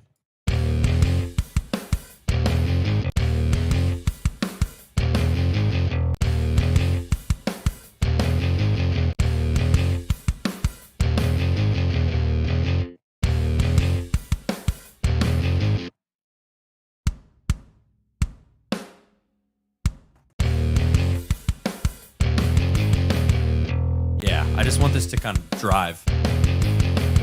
And there the kicks, the straight eighth kicks work.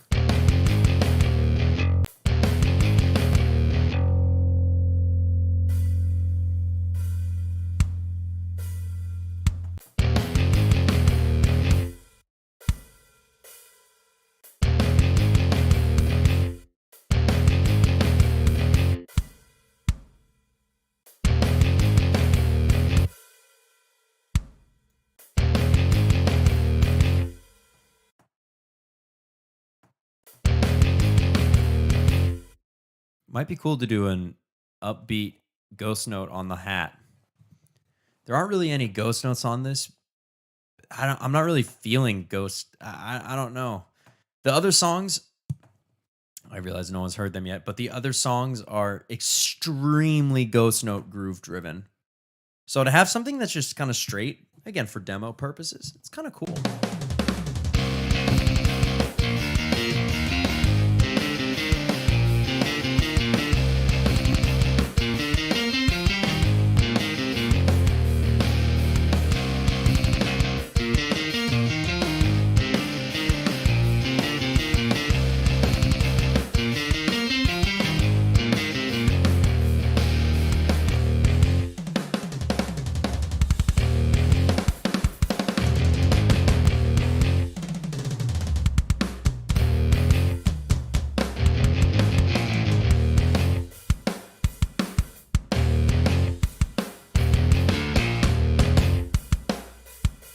It's such a cool groove that it just doesn't need any.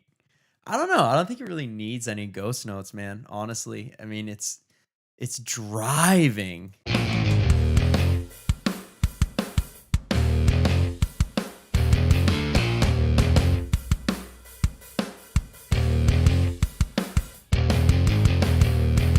Knowing there's going to be a melody over that.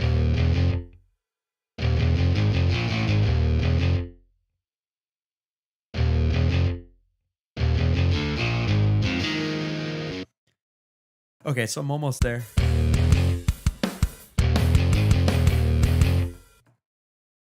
Excuse me. Okay. Ta. Start with the snare. Boom, boom, ta.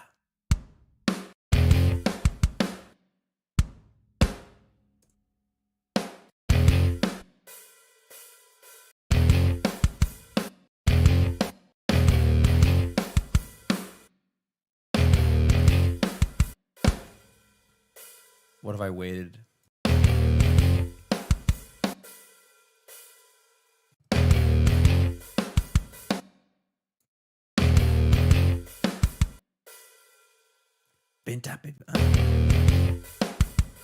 That's not really what I was hearing in my head, but it's kind of cool.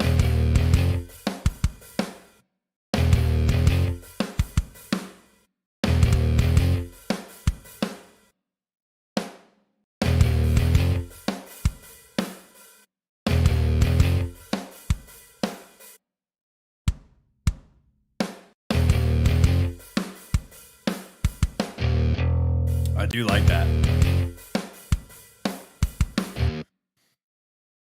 Mix it up a little. Just a straight crash there.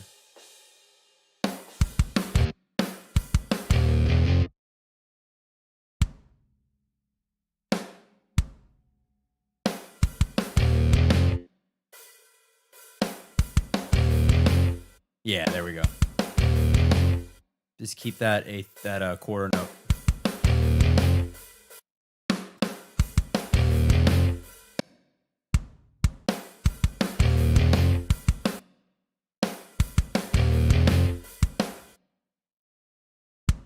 What if I did that on quarters? No, I like it on the upbeat.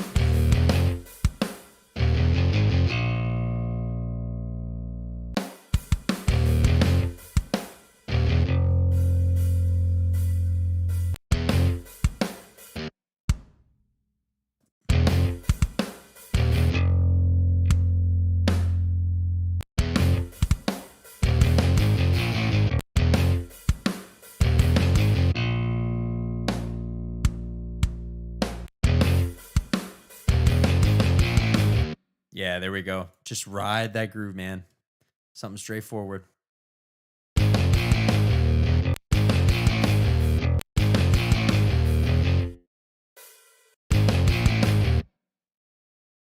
CPU's overloading.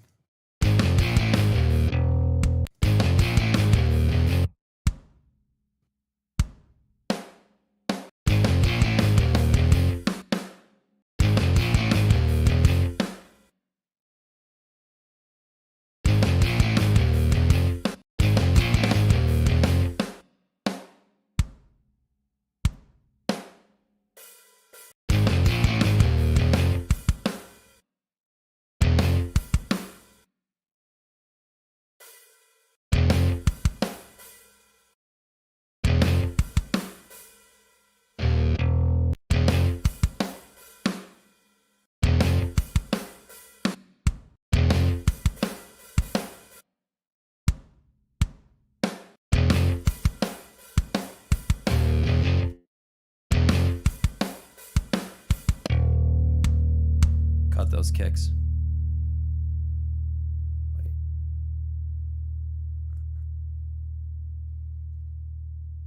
Yeah, cut these.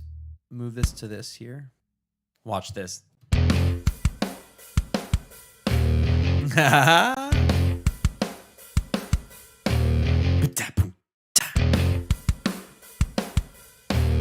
That's nice. Hit the snare on the riff. It's so unexpected, but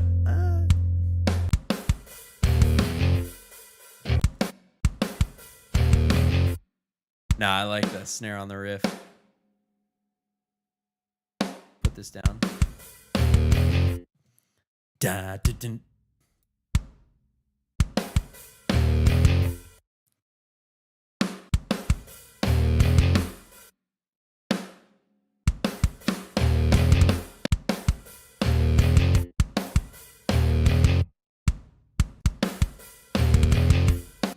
Yeah.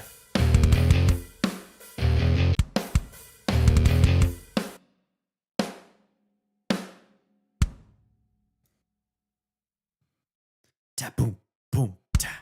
I don't even know what I'm doing, man. I'm literally just going crazy. Whew.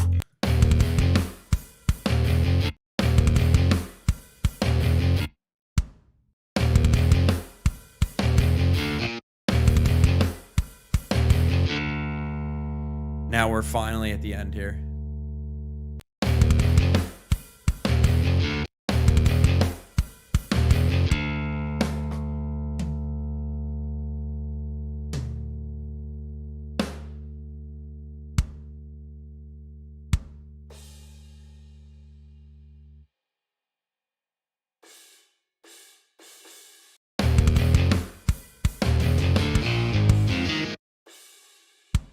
Move that up to match.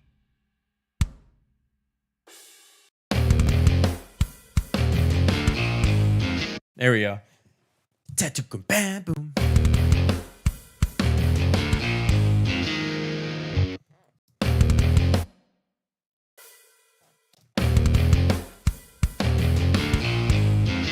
Cool. Dig it. All right, let's hear the whole song from the beginning.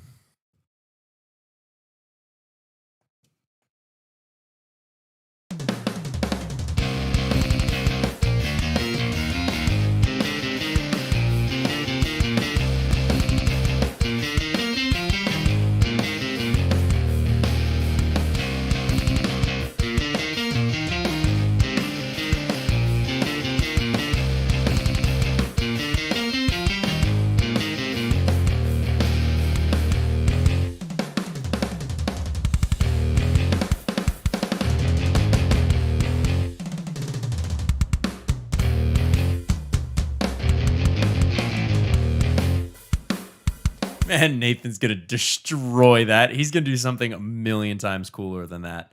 I mean, that's cool, but oh man, what's he gonna do with this? I can't wait.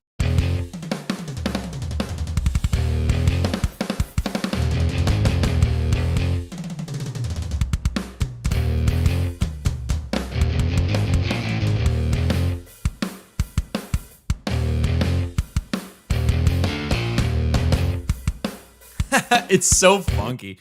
But I do think maybe this is overkill here, and this should just ride the.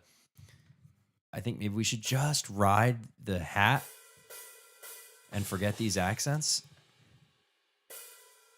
I don't know. What do we think?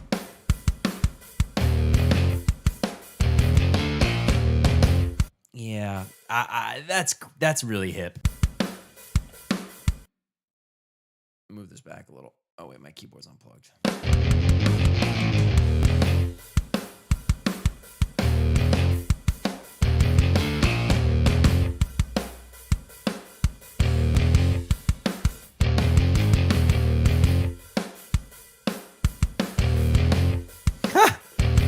This is so fun. This is a fun groove. Gosh. It's going to be a challenge to sync up as a band to play that live. My goodness.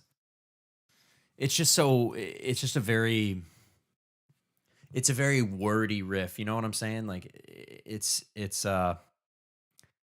wordy. It's got a lot, you know, it's a talky riff, man. There's a lot of stuff happening.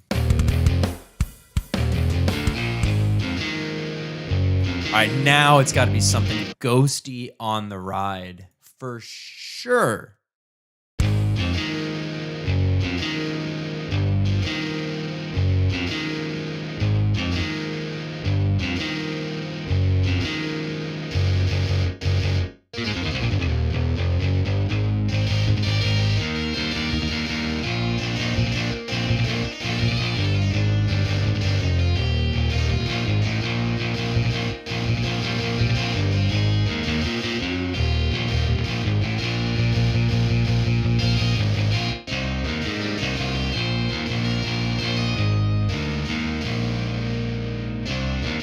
Yeah, it's just got to be something ghosty on the ride.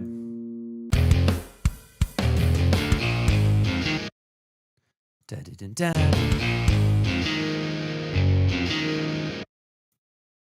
Okay.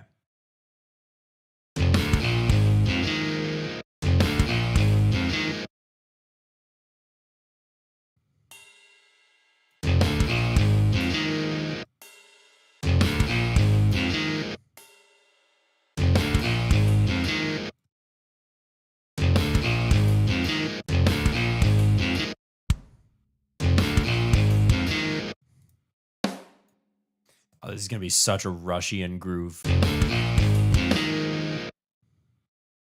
This is going to be so Rush.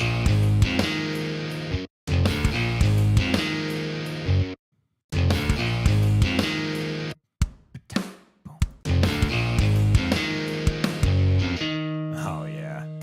I'm so good at writing cheesy Rushian grooves that are super boomery. I'm such a boomer at heart, man. All this young kid metal. Where's the groove? Where's that? Where's the Neil Peart? There he is. I just want to groove sometimes, man. Right there on that.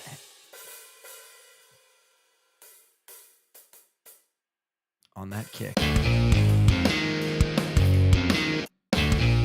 Don't worry, I'm going to make this modern with Ghost Notes. Ghost Notes will elevate the living life out of this. But we got to start with a groove, a basic foundation.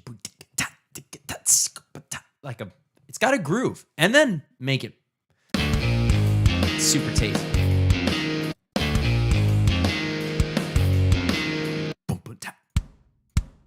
It's all about that kick and snare placement, man.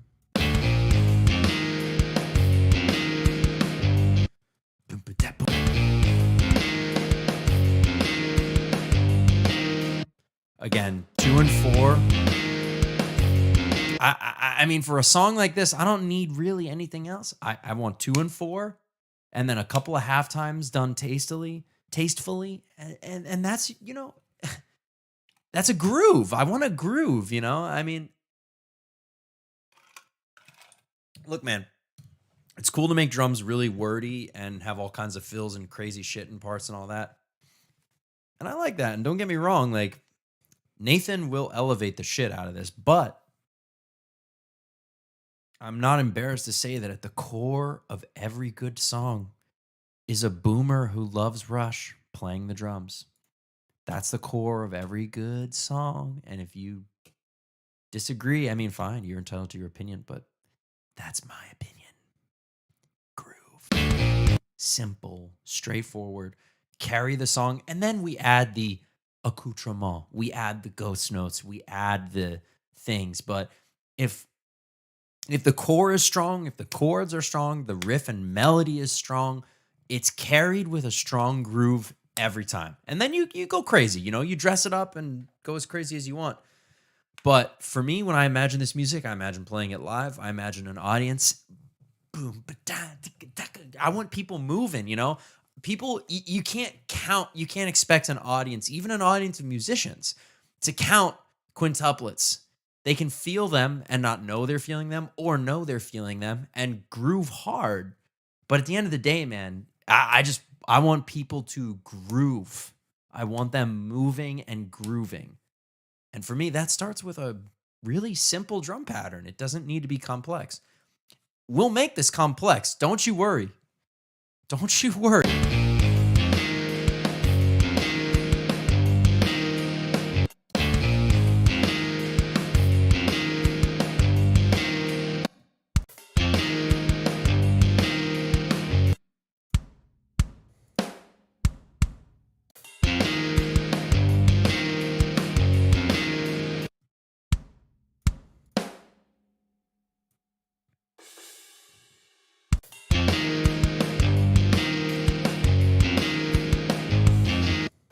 Boom, boom, taps.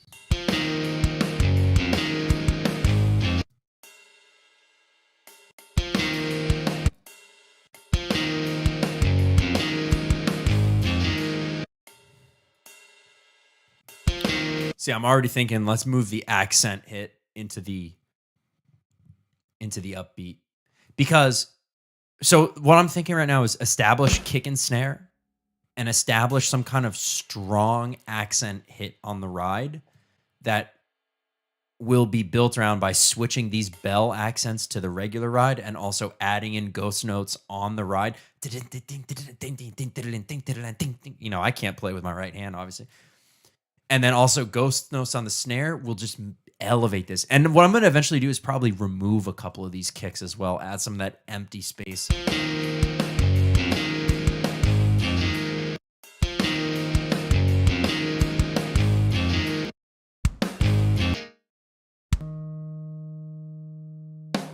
But I'm still following that 2 and 4 thing. Oh yeah, see, just that one little change, moving to the upbeat on the accent, man. Woo! It's so cool, and it's so Rush. And I'm never afraid to admit that they are my number one musical influence. It's fine.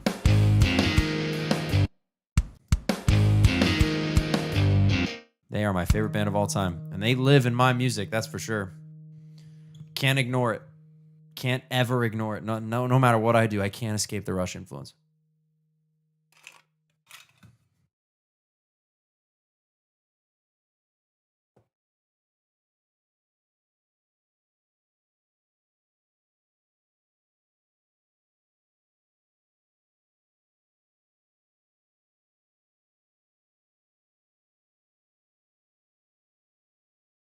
I'm just stopping into Instagram to tell people to come on.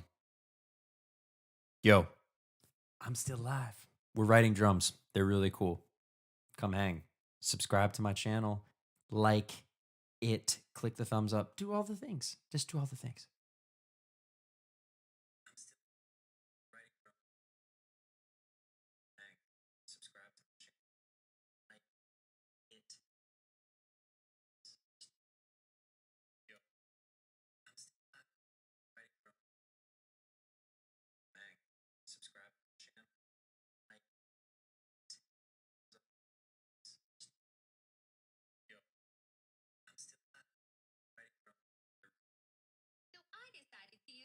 Oh my God, that robot voice is going to be the death of American life. I'm telling you, that voice, that voice is going to be the death of our society. It is. That voice represents a dying society.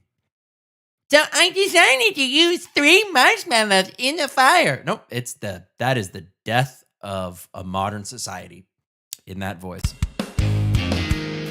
Not in my shitty music that no one will ever listen to. Just kidding. Like 3 people listen. That's fine. It's really sick. More people should listen.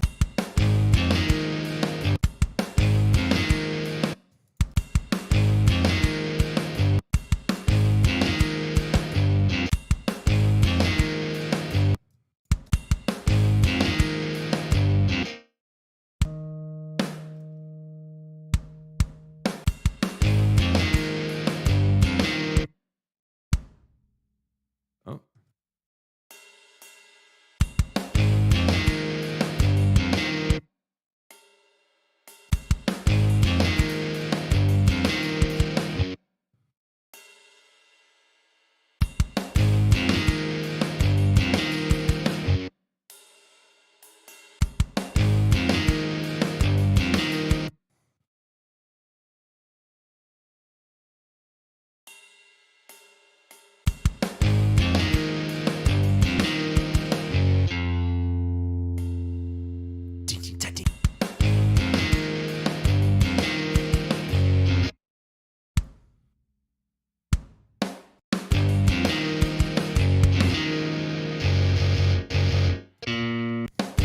Are we done yet? Drum programming is so boring. Just kidding.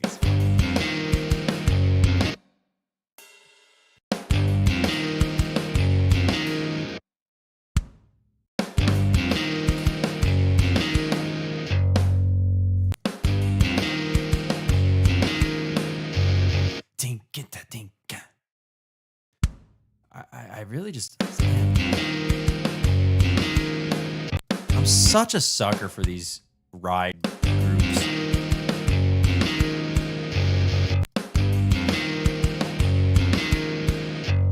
All right. Tom, Phil. Fine. 16th notes.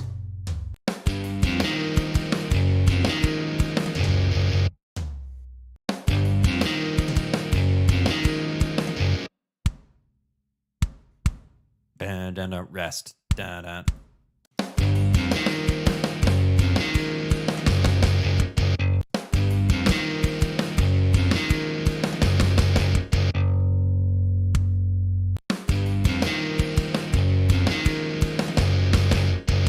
There we go.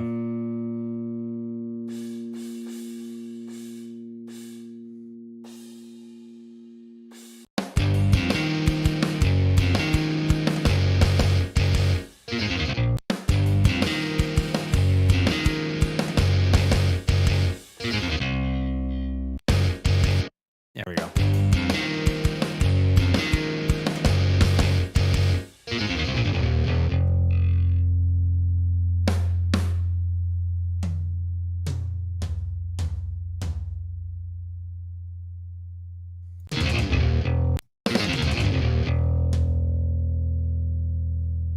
And then it goes to triplets.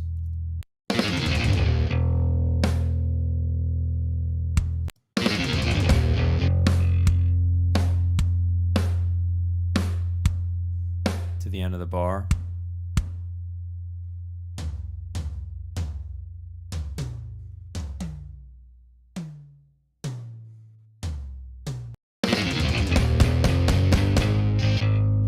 There we go. Good enough. Okay. Now let's spice this groove up. Okay. So if this were my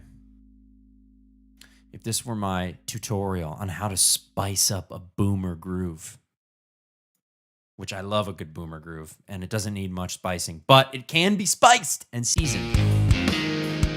Here's the boomer groove.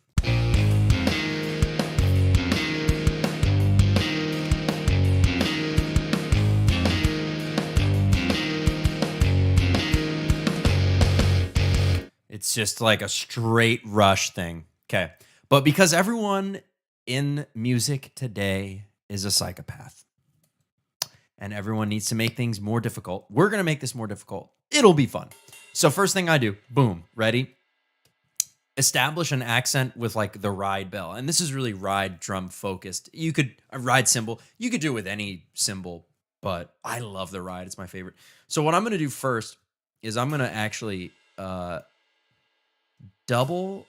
Oh, I'm in triplets. That's why this didn't work. I'm like, dude, where's the middle note? Okay. So I grab all of the rides.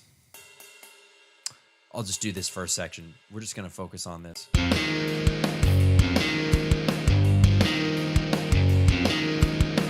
Okay. First step. Boom. Double the rides. Velocity in half. Now listen. Okay, so you got that. Now we're going to move that down to the ride. We're going to double it again. More on the ride. And then change the velocity. This time we're going to randomize them. So I'm going to go MIDI transform random velocity. What was it at before? It was at 58.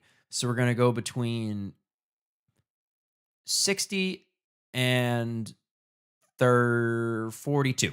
Operate only because we've already selected. So they've all changed colors. Now if I click operate, you'll see, if you look, just watch that one very closely. It changes velocity. We'll give this a little bit more of a spread so you can see. Okay, so we're randomizing the velocity. Boom. Now we're going to copy those again into the 4th, 16th note space. Do the same thing. Random velocity so that all these velocities are just slightly different just to make this human. Okay, but we're not done because now we're going to take all these, copy them, boom, and put them all on the snare. And notice how none of them hit the main snare. And since they're all already highlighted, we're going to do the same thing. We're going to MIDI transform. And with this, the snare accents, I go a little higher. 50 as the floor, 80 as the ceiling. Operate. Okay, so now we got all randomized velocities. Now, this would be absurd. This is impossible because this is essentially saying 16th notes, like you'd be rolling in both hands at the same time. It's not, I mean, listen, it's going to sound silly. Right. I mean, no, you would never play that. But what you would play is a variation of that. So what we're going to do is we are going to start by eliminating randomly from each side. And this just kind of adds an energy. As long as you have, I just try to fill up like every space with something to start. Here, we're going to cut these because we have that little cymbal hi-hat thing. I'll get to going down to the ride bell in a second, but we'll just randomly cut these out here. You just don't ever want them playing at the same time. That's really kind of the basic rule. Everything after that is seasoned to taste. You know, I just kind of go visually. I know when it's around the snare, I like sometimes little gaps. We'll leave those. Boom. Cut that one. We'll put one there. This I'm going to bring. Oh, well, yeah, I'll just bring it down for now. But what I'm going to say is another thing, too, that we'll do is we'll put some accents, some of these ghost note accents as well on the. This one's going to be that's going to sound weird, but fuck it. We'll put some accents onto the bell as well as on the ride, but I do really love them on the ride. Okay, let's stabilize this ride a little bit after that weird one. Cut that. Put that on the ride. Boom. This is gonna sound so friggin' cool once it's in. Yeah, 3000 says yeah. Yeah, we're modernizing a classic boomer groove on the drums. I love boomer grooves. I'm a huge boomer music fan. I love Rush. They're my favorite band of all time. Everyone would call them a boomer band, even though they're not. Whatever. But yeah, this is modernizing a groove. And this might sound a little wacky, but I think it'll sound good. I've done this enough times now that I feel like gonna put this here. I feel like this one's gonna work. It might be too fast. That's the only thing is all these ghost notes at this tempo is gonna be a lot. But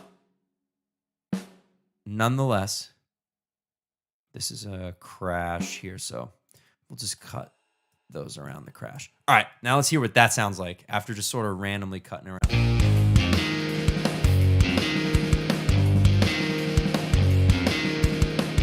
It's almost a little, it's still a hair busy, but it's so much better. I mean, that compared to what we had before is pretty wild. Oh, Chris, what's up, man? Good to see you, man. Thanks for coming in. You had to make a channel to comment. Oh, dude. Well, thanks for doing that, man. What's up? I appreciate it. If you want to subscribe to the channel, it's free and it helps me out. Would appreciate it. No pressure though. But yeah, man, thanks for coming by. Just writing a drum groove, experimenting around a little bit. Okay, where this could get a little spicier is I'm gonna put some of these ghost notes that survived my random cutting. I'm gonna put some of them onto the opposing eighth note of the primary hit. And then I think I'm just gonna cut a couple more. It's just a little busy. You don't need a ghost note on everything. It's just a hair busy sounding. So we're just trimming carefully. I'm giving thought to where I'm making these trims, really. I really am. Like this one, we're gonna trim that. I don't want to trim any more than that. I think that's it.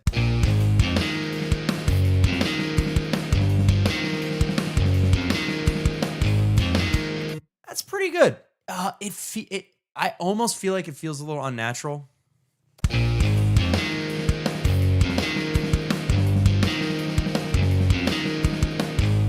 I think the reason is because there's a little too many of these are on the snare. So what I'm going to do is I'm going to watch it very carefully now. I'm going to listen as it goes, and I'm going to put some of these up on the ride because I think it's a little too busy on the snare.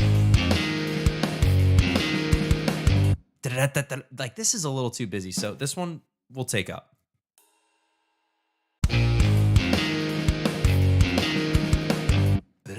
That's nice. It's amazing how just changing that one note makes this feel so much more natural. Feel free to disagree, but to me, that's a huge difference. It's just that one ghost note can make all the difference. You know, I don't know how I'm feeling about these immediately after the snare. This one I should cut or put there.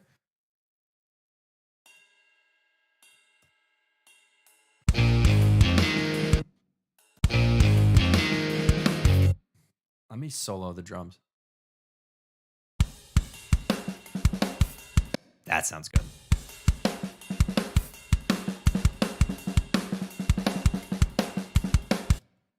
That sounds phenomenal. I mean, that sounds dialed in.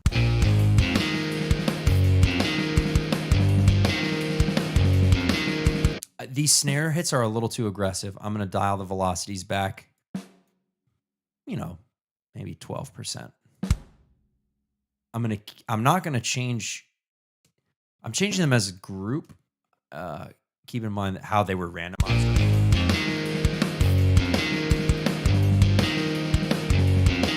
Okay, these blue ones, they went a hair low.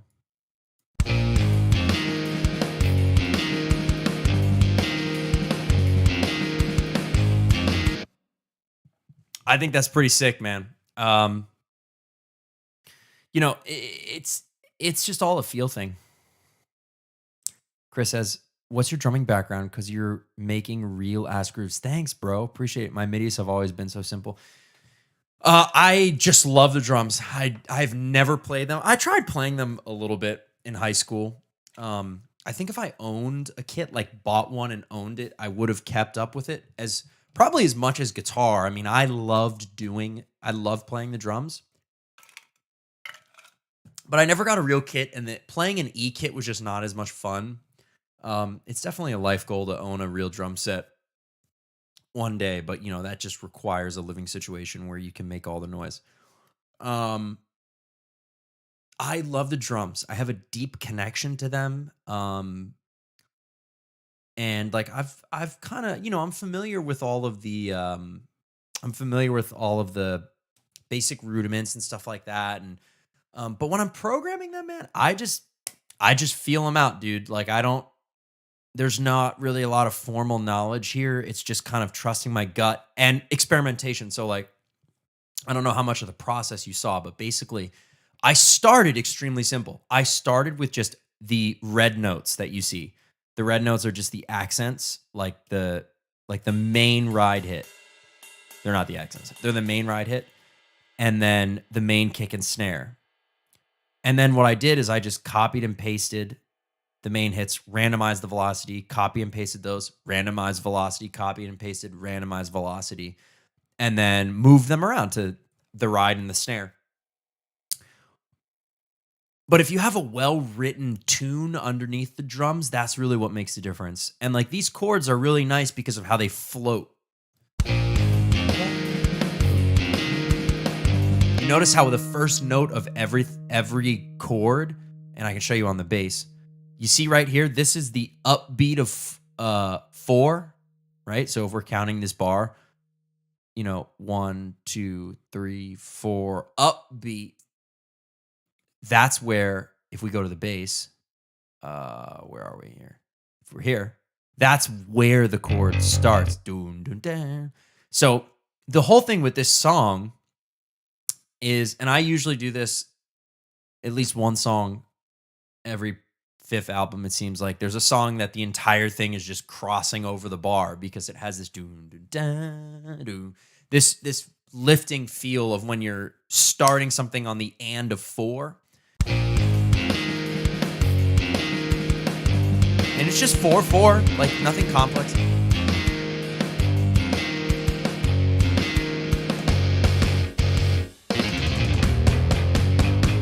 And then a bar of 6, which makes it a little funky. But yeah, man. So then let's do it again over here. So this one will be a little more interesting because I already have a few more accent hits. So what I'm going to do is put these over here. I'm just going to take the velocity down as a group. I'm not going to go super bananas on randomizing. Because it doesn't, that's kind of extreme. But do it over there, and then there, and then another one there. Okay. Move my cycle player here so I'm...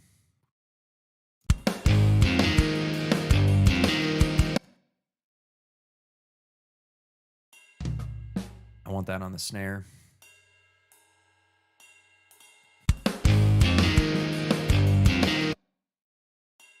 I want that on the snare. I really want these bell hits to ring. And now because I'm doing fewer, I can do more on the snare.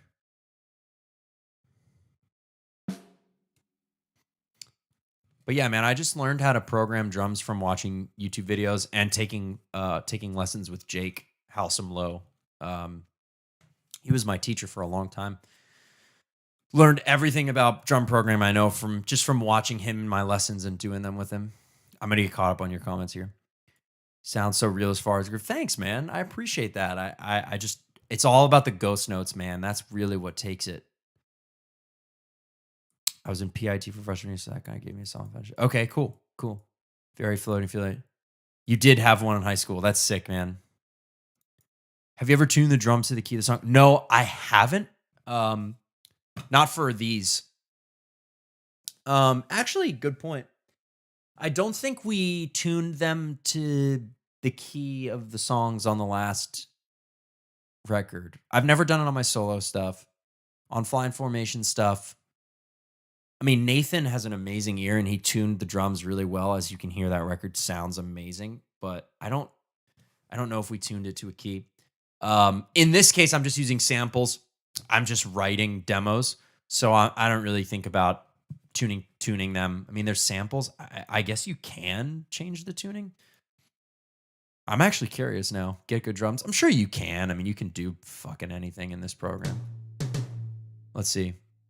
I guess you have to go to CPU high. No, maybe not.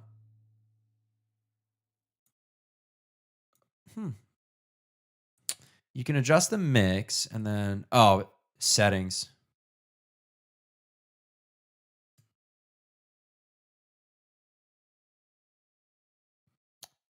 Groove Player. I never use that, even though I did buy a few of their groove packs. Oh, that's something. That's a good tip, bro. So I bought some of these groove packs, like Chris Allison's pack, Brody Simpson, this rock pack. I think that just came with it. A Anoop pack, Matt pack. Some of these came with the drums. Some of them I bought. Dude, that's a great thing. If you can take these drum grooves that are written by like the super proggy drummers or like whatever you're into, just throw them in your DAW and just look at them. Just like look at how they did the ghost notes and everything. I found that, when I pull stuff into my DAW and I put it in my workspace and I look at it, it seems way less daunting than when I'm watching someone on YouTube. And even then, it doesn't feel that daunting, but like it's daunting for sure. But when you pull it into your own workspace and it's like, oh, I could have made that if I just added in those notes there. Your mind just starts to open up to the possibilities of things more. I guess you could tune these in here. I'm actually curious.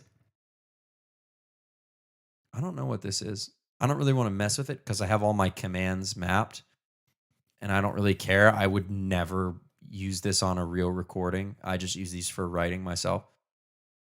But I bet you can. I bet you could change the tuning in there. Who knows? I don't know.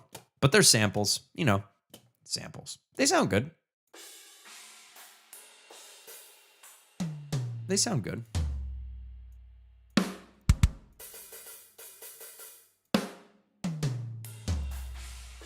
They always sound better on internet videos than when you buy them. And that's because they never tell you this, but they dress up those demos with so much extra processing. And it's hard to do that unless you know how to mix. And I don't know how to mix. So I'm just like, well, whatever they send me in the package is probably what I'm going to use. I'll throw on some parallel compression to the whole kit. But anything beyond that, I just don't get into it. It's just not my thing. Like putting drum stems into channels and organizing them and labeling them and compressing each one individually makes me want to gouge my eyes out. Like that is literally the antithesis of my idea of fun. So I just don't do it, man. Like I am a composer. I like to write. That is how I have fun. So when we're making a real album, that's what Novro does. Novro's our mix engineer, He does that shit. He lives for that shit. He doesn't write, really. I mean, he does, but not the way I do. Like it's my thing, Mixing is his thing. So we all kind of have our thing that we love and make it all complementary. I'm going to catch up on your comments here. Pit is like the xylophone. Oh, okay, cool. That's awesome. They wanted me to try. Gotcha. Pit. It's like the xylophone. Tuning the kick and toms to the kick. I'm sure you could Google some more. Yeah. To the key. Gotcha. Okay. Yeah, with mixing, I don't have any training, so I don't really know what I'm listening for. And aside from that, my ears get so burned out and it's just incredibly difficult. I just don't like doing it. I mixed my acoustic record. Not horrible. A tough experience, man. It's not what I like spending my time doing. It was kind of just a chore because I didn't want to spend money on someone for it because I wanted it to be a fun little DIY album. And it's good. I'm happy with how it turned out, but I know a pro could have made it sound better and that's fine, but it's my thing. I did it and I'll probably never mix anything ever again unless I do more acoustic stuff because that is pretty easy to do.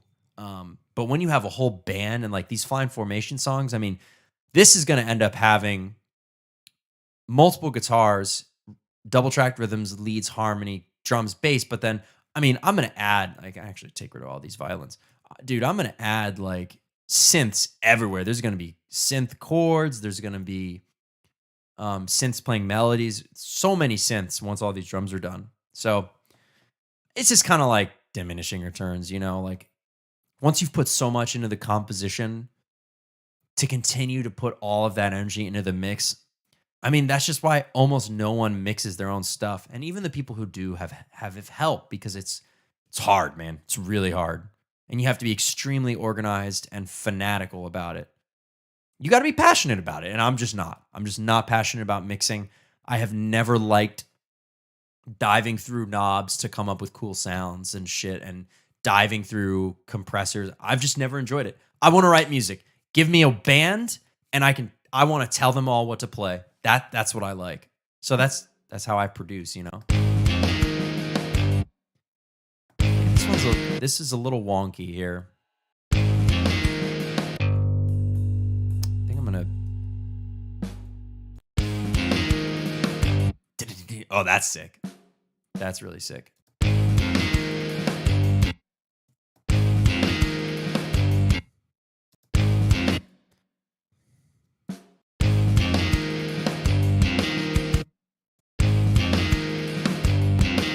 All right, so if I put a couple ghosties there.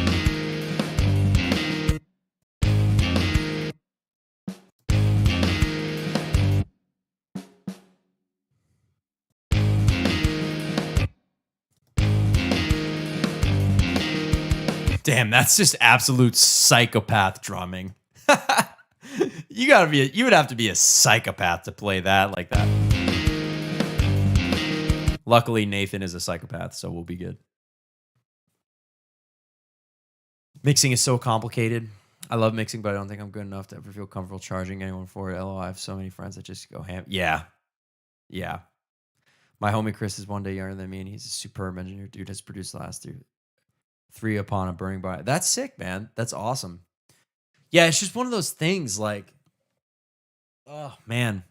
It's just one of those things. It's extremely difficult, and your ears get pounded, and you have to have a lot of training. I mean, you need to have someone explain what to listen for and what to look at and how to use all these things.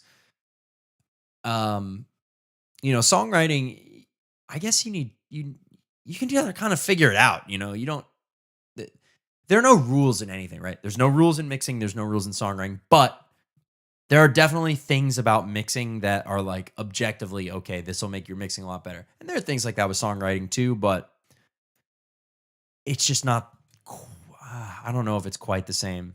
Mixing is just, it's a monstrous undertaking, and I don't have the patience for it because I don't like it. That's what it all comes down to. I mean, everything just comes down to what do you enjoy, and I really enjoy composing, and I really enjoy playing. So that's what I focus on. You know, I just get basic, good sounding presets for writing my demos, and then I give it to people who love that stuff to finish it.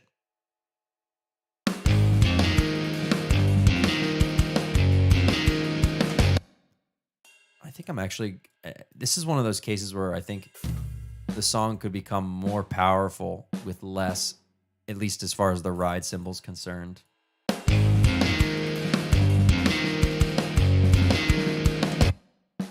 Again, don't need those ghost notes either. Let's just leave this space blank.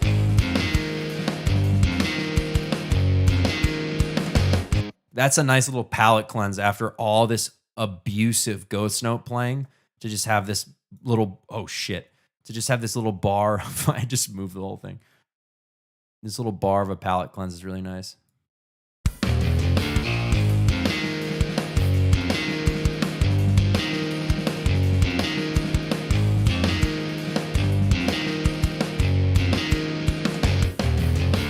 Yeah, that's pretty sick.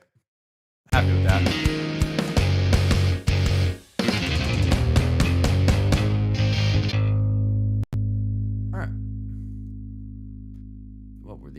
These were triplets. Yeah, okay, that's why they're off the grid.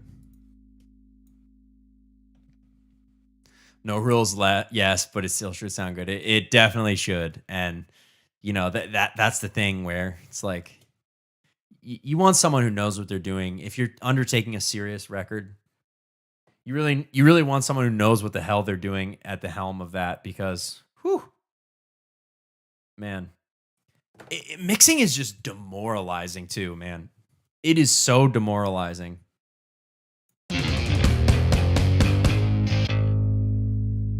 Okay.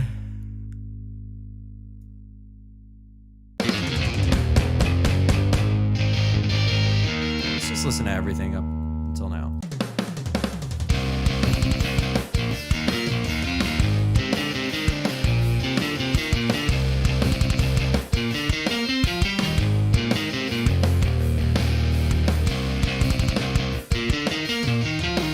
I think this bass line is an octave too high pretty much everywhere.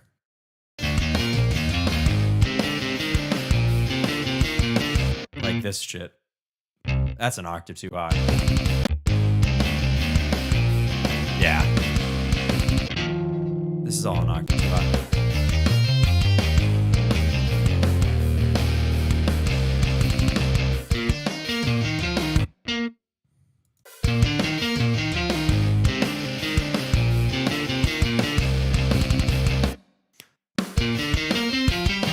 It's kind of cool to come to it there at the end, an octave high.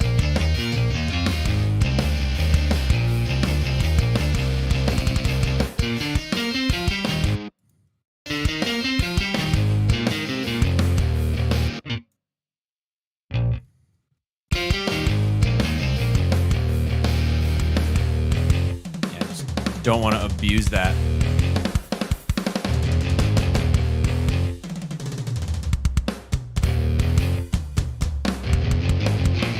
Oh yeah, man, the studio to car. Whew. The studio to car. That was a moment of pride with my acoustic record for me because when I had I got through like two or three drafts of the mix of the first song. And then I took it out. I got it where I really liked it. And I took it to my car and it sounded even better. And I was just like, yes, this is it. This is it. But you always hear things when you go to new speakers, that's for sure.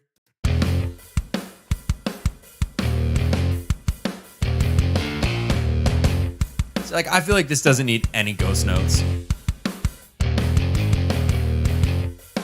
Maybe here. But there's gonna be a fat melody over that I'm gonna write.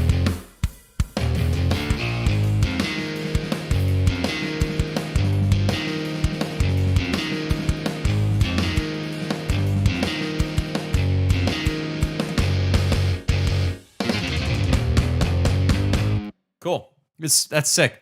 It sounds really good. I'm gonna briefly experiment with ghost notes over this.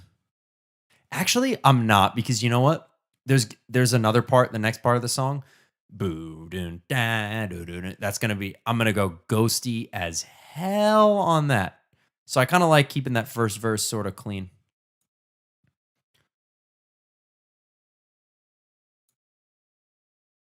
I'm gonna put some markers up here for the arrangement.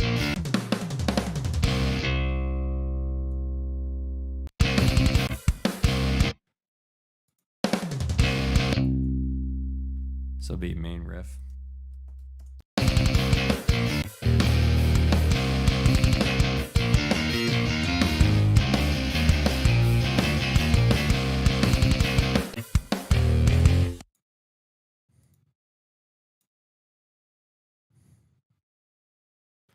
Drum solo verse.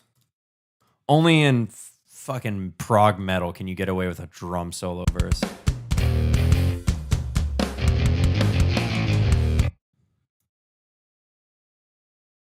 Now a normal verse.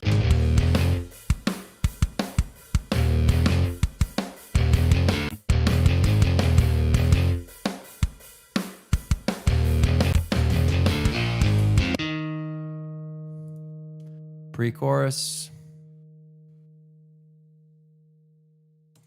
which isn't going to actually repeat in the song. CHORUS. Boom. And that's going to go over the bar of 6. Okay. And now, boom, chorus.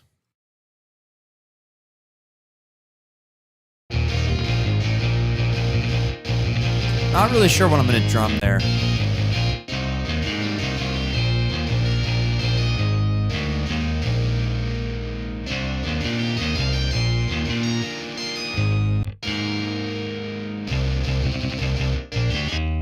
This is kind of a harmonized verse. Harmonized main riff.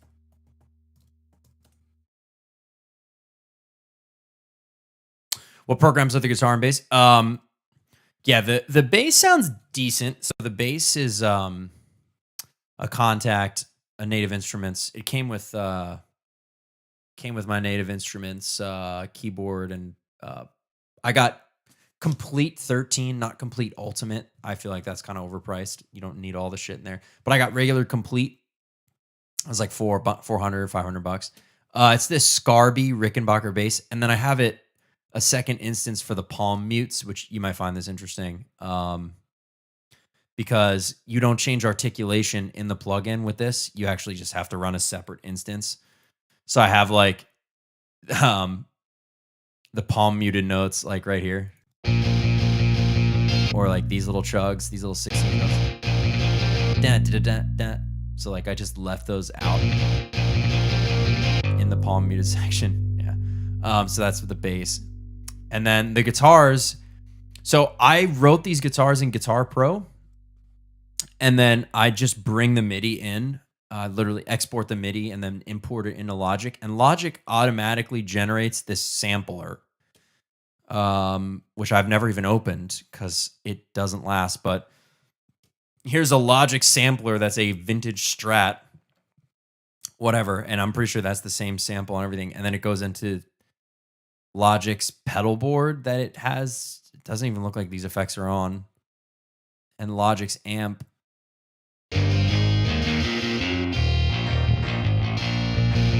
Which is definitely on. Like,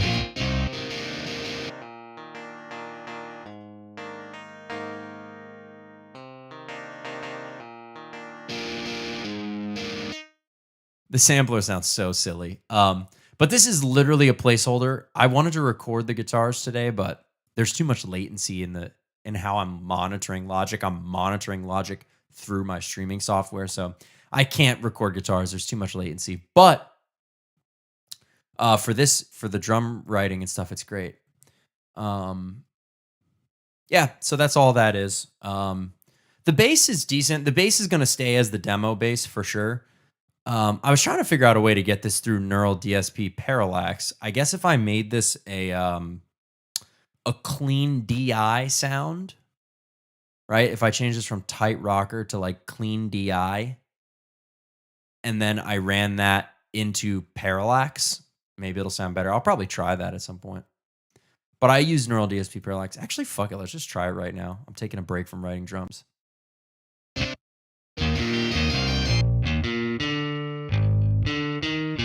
Let's see what happens. Let's see. So I'll have to run 2 instances of it. I just hope it doesn't explode, because sometimes Neural DSP Parallax explodes and just starts screaming at me for no reason. All right, so I'm just gonna put some. I usually use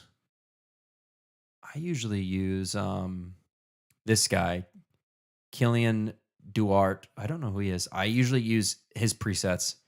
Thicker chungus, thicker chung, medium chung. I usually use one of these 3. They're my favorites.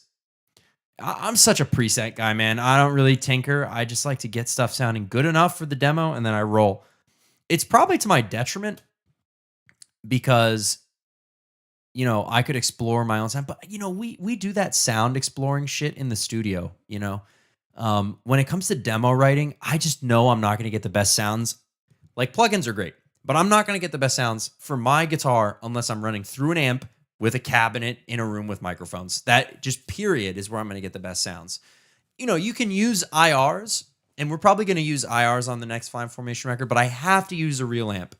And anyone who says they sound exactly the same, in my experience, they've just never A-B'd them, because I when we were making the first Flying Formation record, we A-B'd my Synergy and all these real tube amps that I had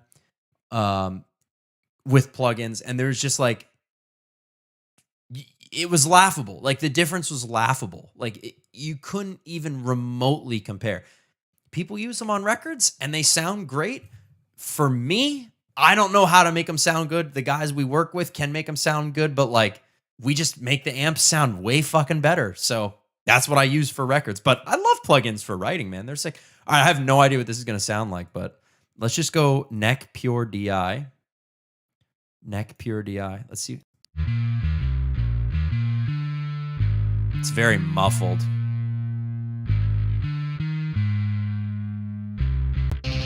But let's see how it sounds compared with the drums.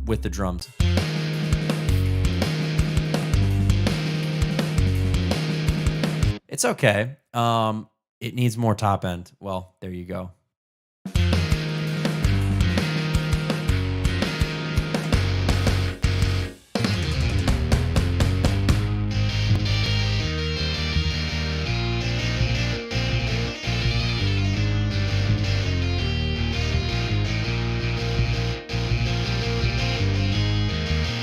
I really don't know how this program works.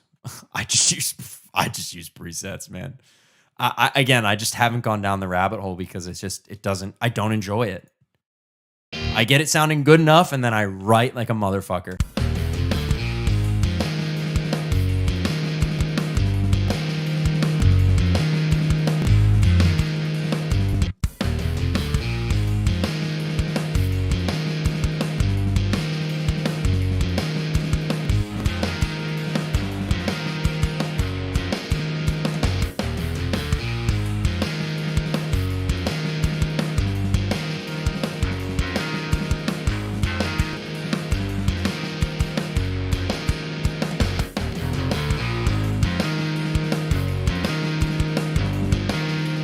Don't really like any of these.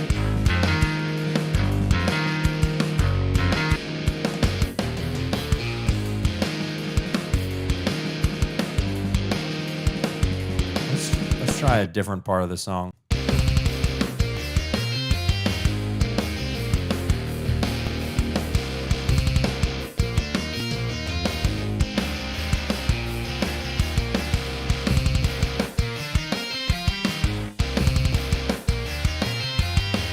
Can you make the MIDI to audio and run that through it?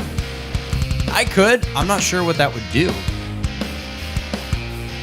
I feel like just running the sampler into it is probably just the same. I like this one.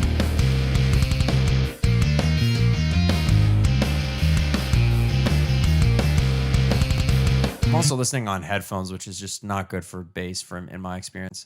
I love my sub. I love having that there.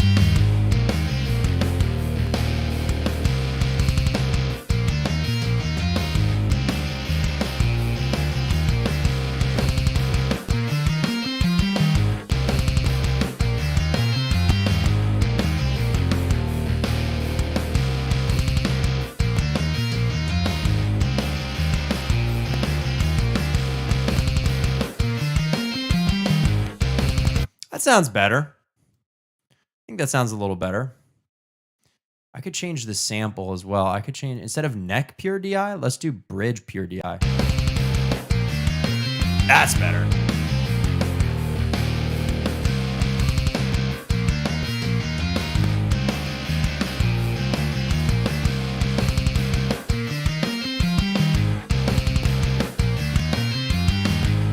That's better.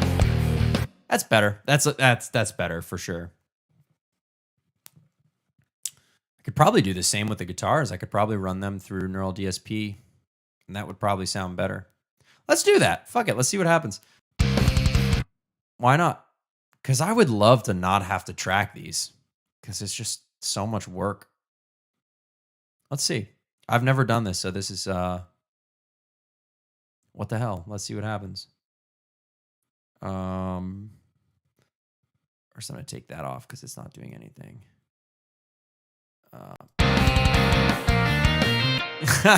It sounds so goofy. It might work. Who knows? Let's just try this crunch.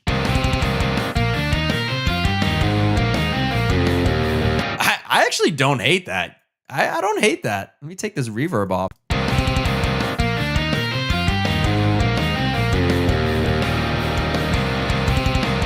The only thing is the sampler doesn't want to palm mute. This is pretty funny. The sampler doesn't want to palm mute though. That's because the sampler is a synth.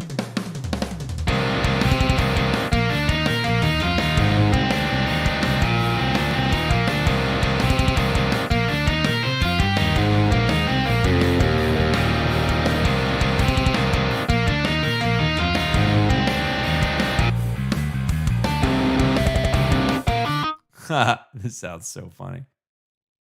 It's pretty funny sound, actually. Let's try prog rock muted. Okay, let's try this.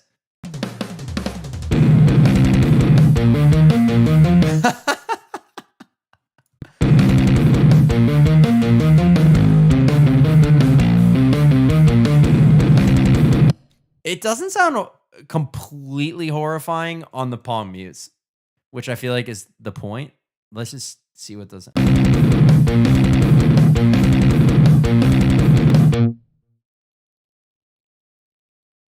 I hate it. It sounds so bad. That sounds so bad. This is also clipping like a mother.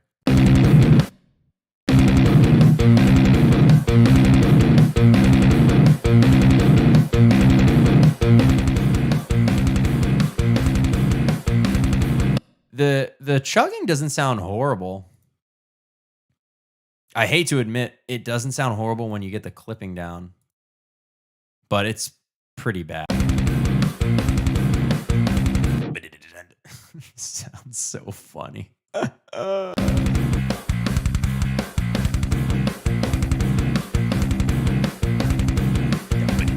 Like that right there, I could make a palm mute channel and just put the palm mutes in there.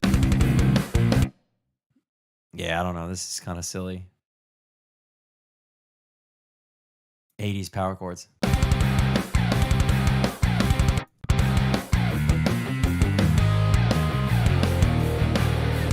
Wow, what a sound. Things I never thought I would do. Run a sampled guitar into a plugin.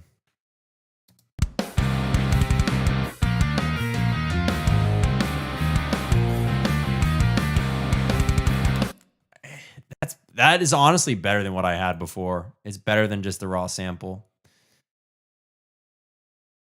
But now I'm using more processing power to get a still shitty sound. Whatever, I'm going to do it anyway. Fuck it, do it live.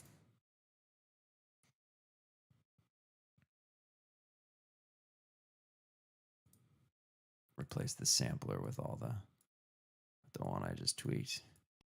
All right.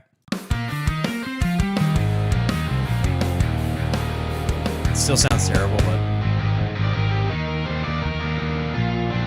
it's like 3% better, so we'll roll with it. Screw it. Yeah, 8-bit palm mutes, right? How long is this song looking? This is a really short one.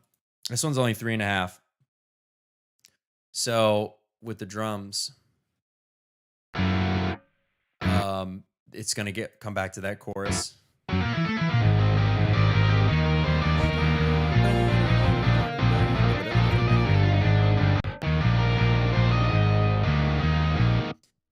There's going to be this big solo section. But yeah, right now it's a very short song, man. It's only 3.5.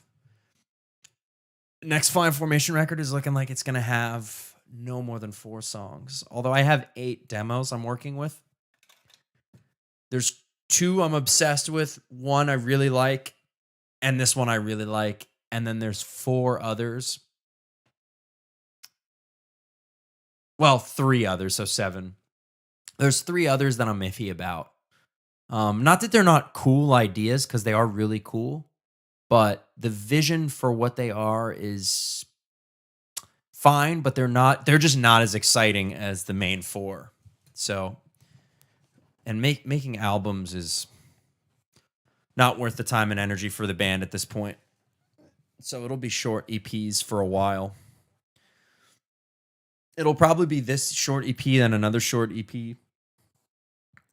And then after that, probably just maybe a couple singles. I don't know. I haven't really thought that far. I don't have a plan much beyond the third record. That I have a plan for, but this is still the second one we're working on, which we are going to record this in May. We're going to record this album in May. So I'm on a writing deadline right now to try and finish this by next Friday so that everyone can start collaborating on it, start working on it.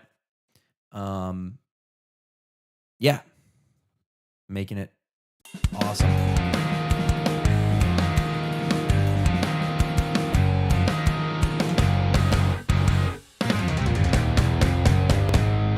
I actually don't hate that sampled guitar on the little single notes. They're not atrocious. Like, I could use that on my demo.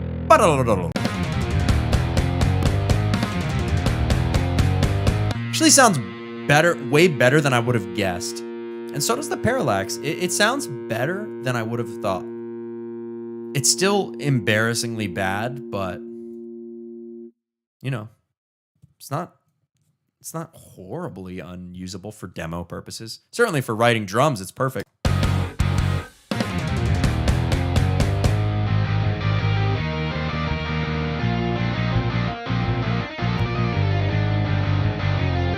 God, now what am I going to do for the drums on this chorus?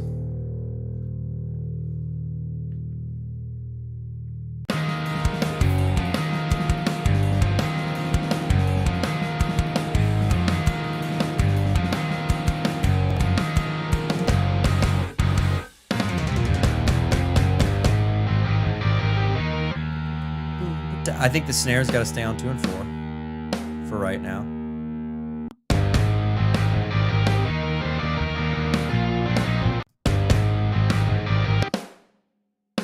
Or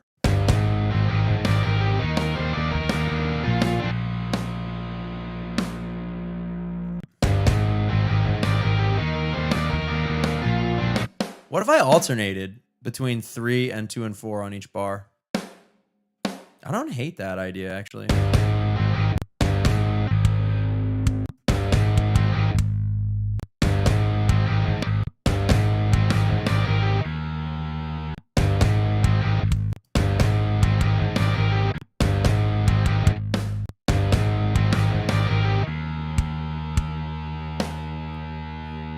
That snare on 3 is not working.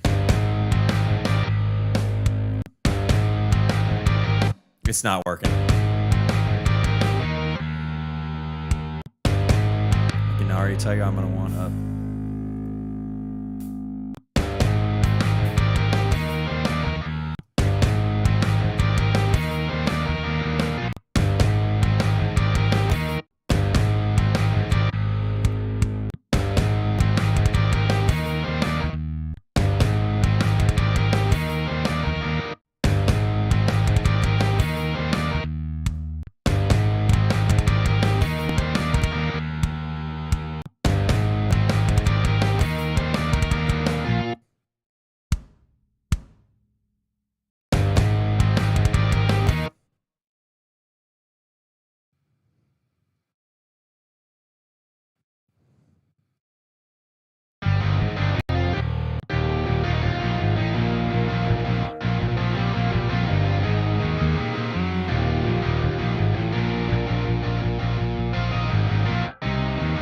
You know what I love about this chorus? It never repeats any of it.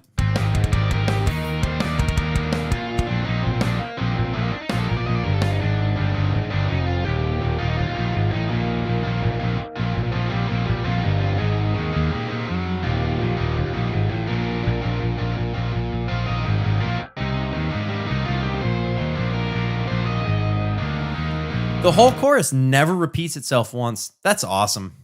That's awesome. That's such a goal of mine in my writing that I just reached with this. I didn't even realize it. That's awesome. I like that.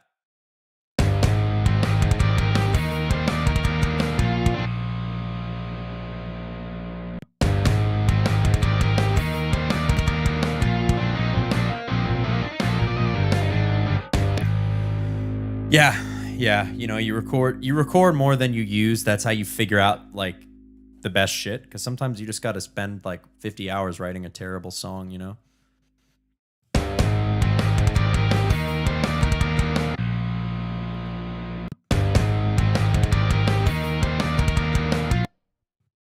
I'm just looking at these 16th notes.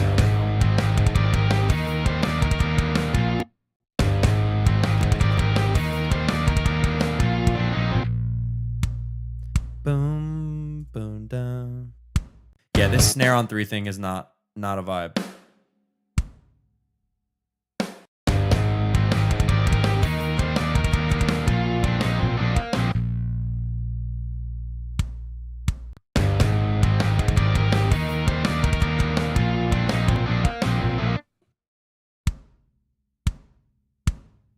All right, I actually can't do what I need to do with these running through the plugins. It was a fun experiment, but I can't. It sounds too shitty. The way it was before, I was actually hearing the chugging, and right now I'm not.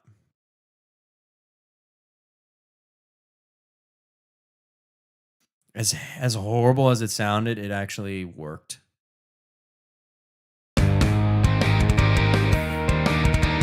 Oh god. I have no idea what it was. It looked like it was a like a mesa head. Ugh.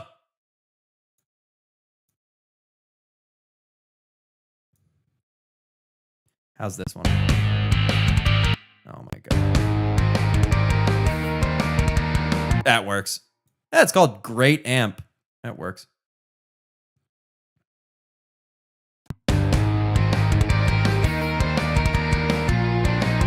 I'm actually gonna mute and mute the bass.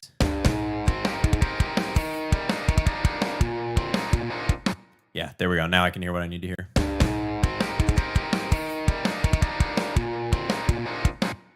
Because I need to hear those 16th note chugs.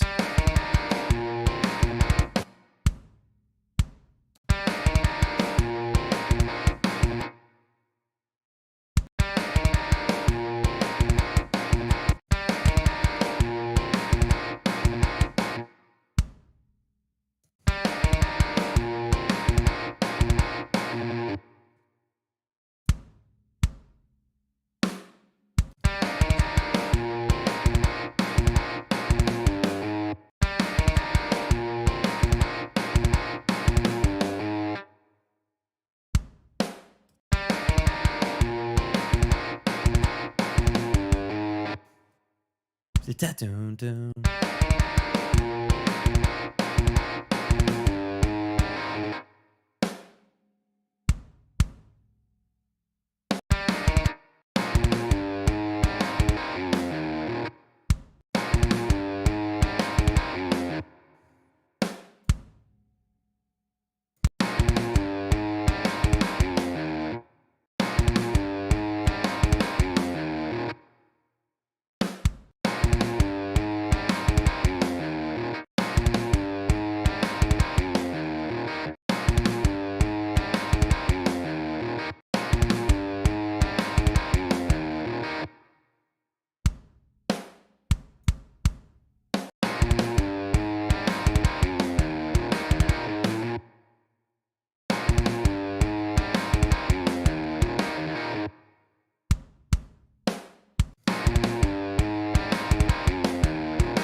Yeah, let's try.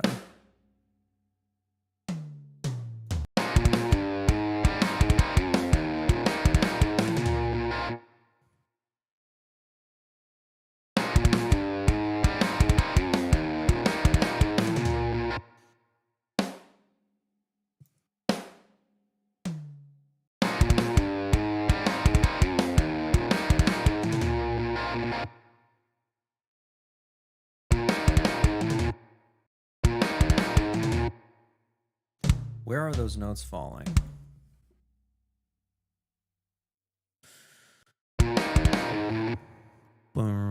Right there.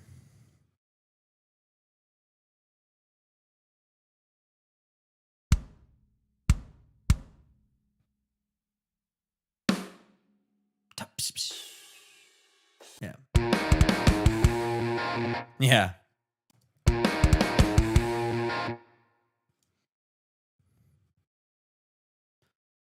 All right, so I'm just gonna keep rolling with the kick and snare. I feel like this is good.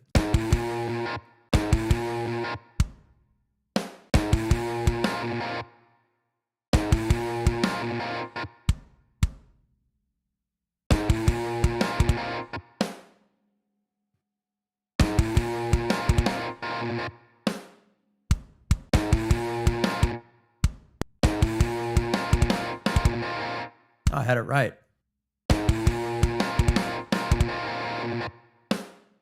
Ba-da-da.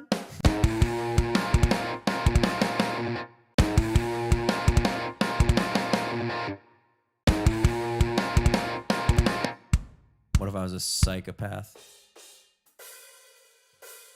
I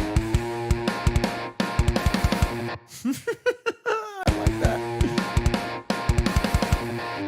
Love a good little blast beat-esque type of thing. I don't know technically what a blast beat actually is, but I know what it sounds like.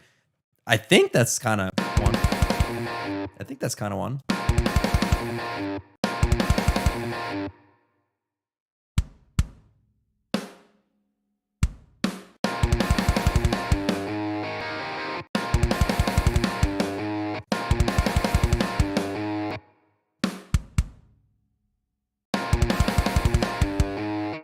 Da dun dun.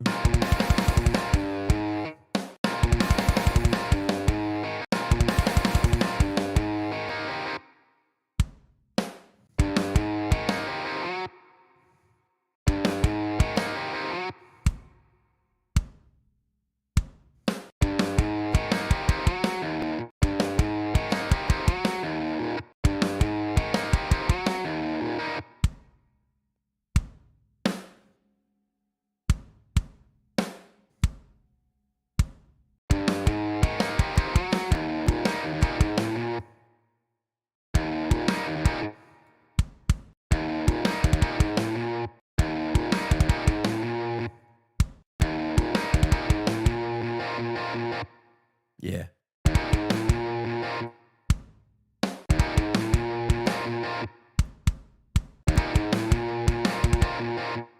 Now it doesn't repeat the chords, but it does repeat this chugging, chugging pattern a lot. But that's okay. You gotta have something that repeats itself, or else it's just going to be completely nonsensical.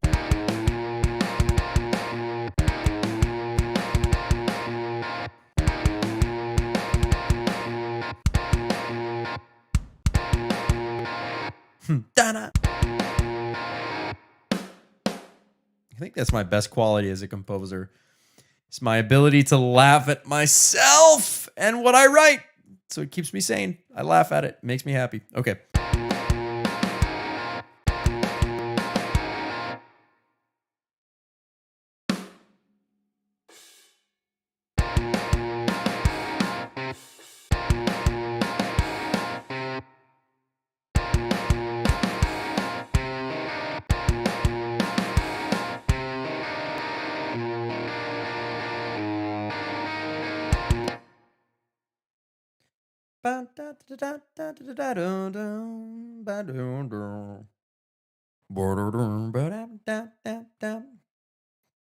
It's fun stuff.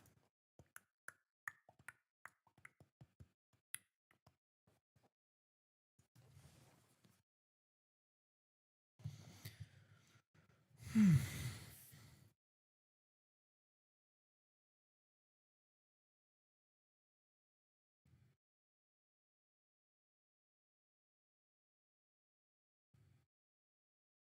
just looking at my own stream right now to just see how it's running. It's running great.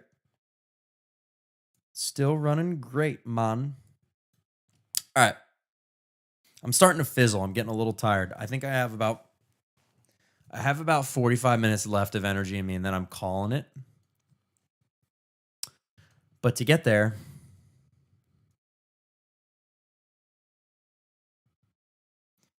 I just got to figure out a dominant hand. I got to finish this kick and snare pattern, then figure out a dominant hand. Then this will copy and paste over to the outro where I'll just change the dominant hand probably at the second half for uplifting. And then I just got to do some drums over this solo section.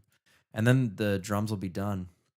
And I consider writing the drums for a song like this a day-long project. So to get it done in 2 hours, I mean, it's not really a day-long project. I just work very slow because I take my time and I change shit a lot.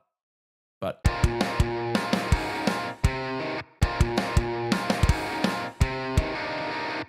now halftime might feel good.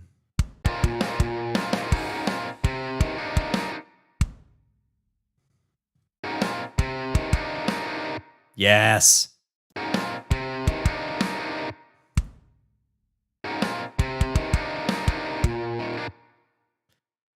Yep, I already know where the song is going, so I'm just going to copy that over.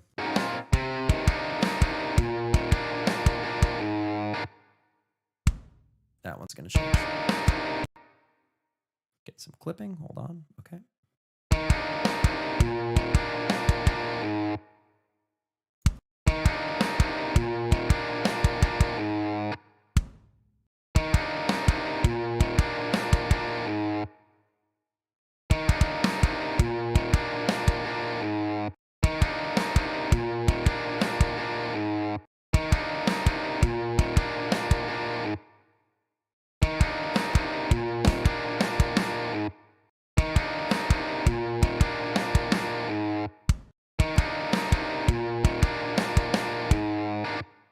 Man, and this is just a powerful.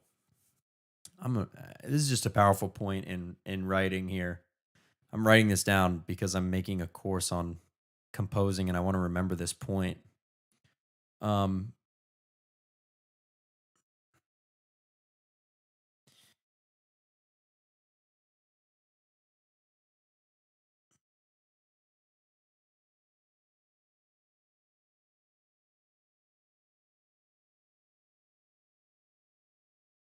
so like this entire song, right?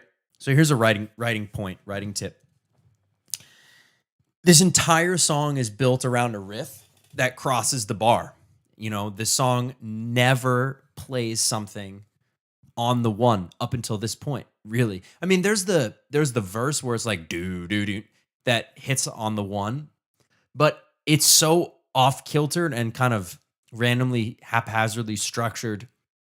Well, it was intentionally written that way to give the drums a lot of space to shred. And then it just never starts a phrase cleanly on the one, really. So at this point, we are how far into the song? A minute and a half into the song, and we've gone through 1, 2, 3 sections, and we're now in the 4th section, which is a chorus. And for the first time, the chords are providing you with this sense of kind of relief.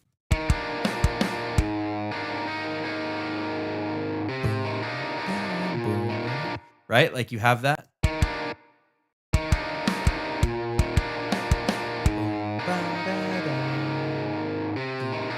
So you have those are starting on the end of 3. I'm sorry, the end of 4. Boom ba dum da dum, right? Doom. And for the first time in the song, we are hitting a chord starts on 1. Doom da da dum. And it has this nice, this satisfying resolution because we just spent a minute and a half not starting on 1, and now we're finally starting on 1. And it feels so good. And this, you're just looking at the kick and the snare right here. I haven't added in cymbal hands or anything, but you can feel it with just the kick and the snare. You can feel it.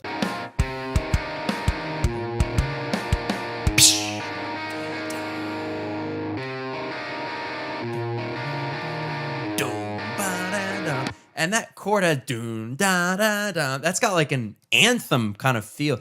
Boom ba da da. I mean, that just sounds killer.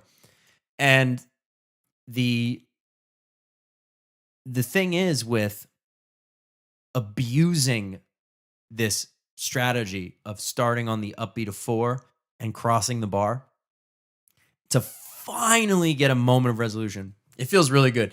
And for me, you know, I don't know, judge it however you want. For me, I think that's really effective because it just hit me now as I'm writing these drums like, "Oh, man, that is a really nice resolution. Like I really earned that moment by just continually crossing the bar for a minute and a half. And now it's like, oh, we got this nice anthem of a chord. Doon, da, da, da. Like I can just imagine big synths, a little plucky mallet, doon, doon, doon, and like a big choir, ha, da, da, like this huge crescendo moment because you earned it, right? It's been building up. There's been so much tension is finally released. So that's a good example of that, I think. I like that. I like that. I really like that. And I wrote this whole thing in Guitar Pro, so I was just kind of feeling it on my guitar and scratching it out in Guitar Pro. And, I wasn't really aware of that when I wrote it, right? Like I wasn't thinking I need to give the listener attention or release. It just kind of happened naturally because I was feeling it when I was writing it. And that's the key, man. When you're writing something, you have to just feel it and be in it and let it tell you where it wants to go and not critique and analyze. There is definitely a time for critiquing and analyzing. That's when you're studying, when you're learning, when you're studying other writers, you're studying other composers, you're watching YouTube videos, you're watching courses, you're watching education, you're in school, whatever it is, music school, whatever it is you're doing. There is a time for learning, but you got to learn and learn and learn and learn. And then you have to forget everything and just output and write. And when you do output and write, it's amazing that things will happen like this. I had no intention of giving tension release, but I've, studied a lot of music that is all about that and a lot of orchestral music and stuff. And I everything I listen to carefully and critically. And I'm always thinking, what can I learn from this piece when I'm listening to it? If I like it, and if I don't like it, what can I learn from this? Why don't I like this? That's just as valuable knowing what you don't like so that you can build your writing in a way that you like it. Because ultimately, that's what this shit's about. Making stuff you like. Making music you want to hear. And if other people like it, that's just a nice bonus. But if you don't like it, it won't matter how much other people like it. Like I think about my first little EP that I made in law school. I don't like it, but, it would never go viral. But my point is that if 1 million people watched it on YouTube and commented and gave thumbs up, it wouldn't make me like it anymore. I'd be like, I don't know, I'd maybe feel better about it because the whole thing's out of tune. And, I didn't know what I was doing. It was my first time writing songs.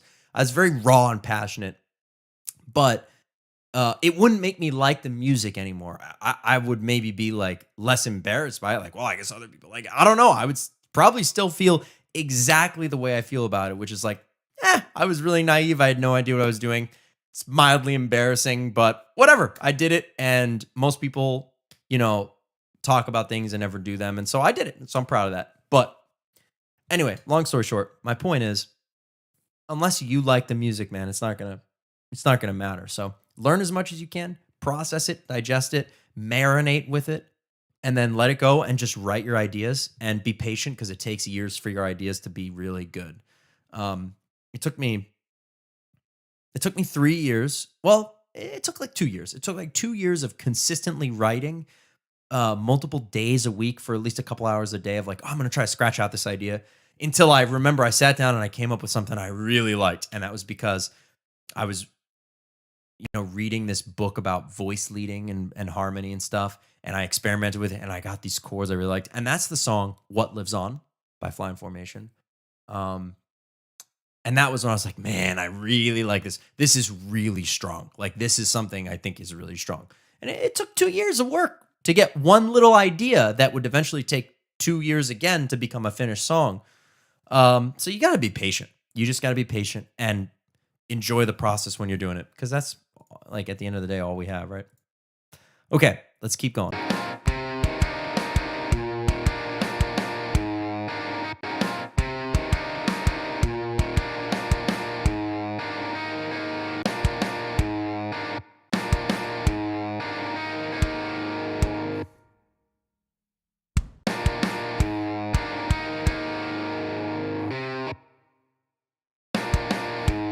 think I'm going to put a fill there. But I'll just wait until I have the dominant hand thing in. Then this is going to come over. We'll just put this on the ba. Whoa, whoa, whoa, whoa, whoa, whoa. Wait, what did that do? Oh, I can right click on a group of notes? Never thought to do that. Wow, I've never seen any of these commands. Oh, I know these commands. I nudge with the control shift all the time and the arrows. Oh, how do you nudge to the left and right?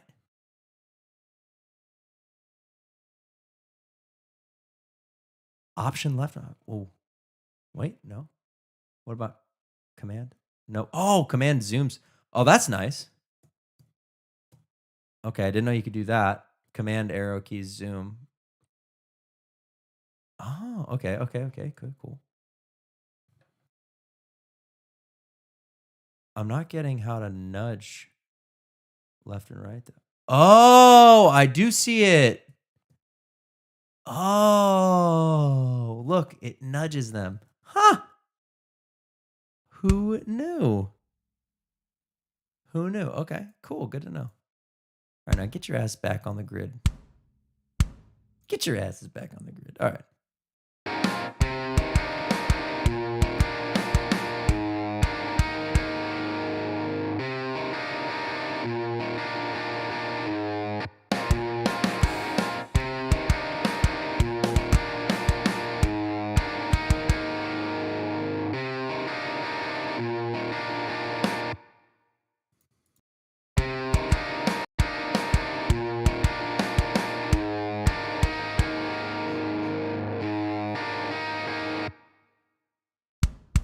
Yeah, and I see, even when I was writing this, I felt there was something in that chord because I repeated it.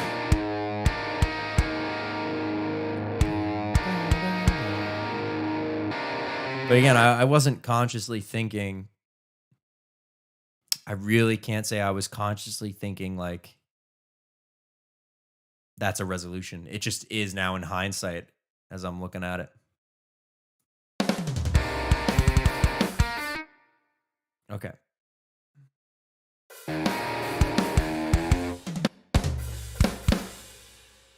All right.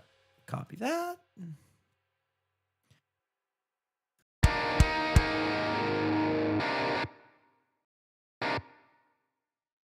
Paste that in.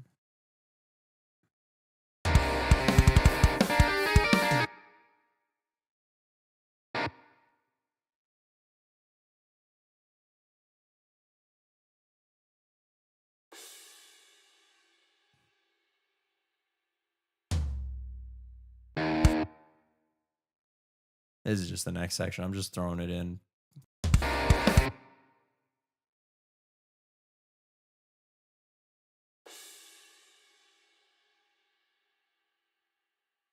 Should be right there, right?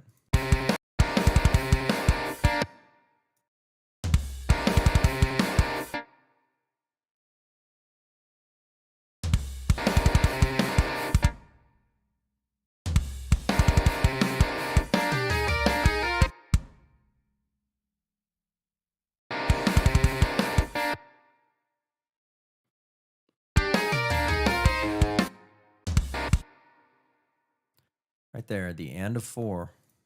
Am I stupid? Right there.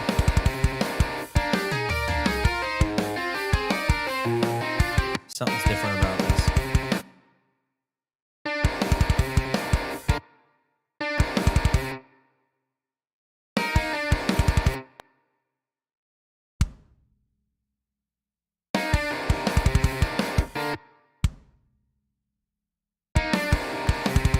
There we go.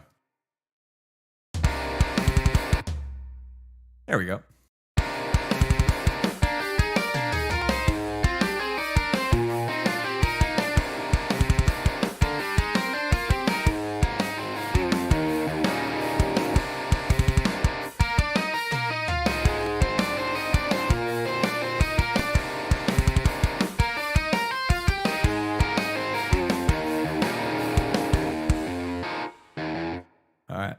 I don't think I'm going to be able to finish this today, but I am going to get this dominant hand work done.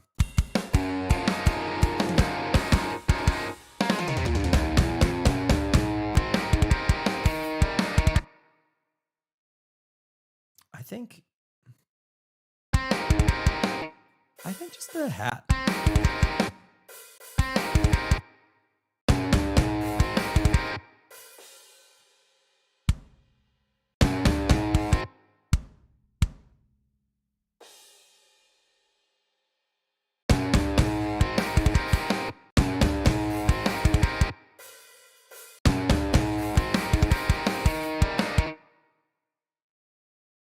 Don't think I want that there anymore now that I'm hearing it.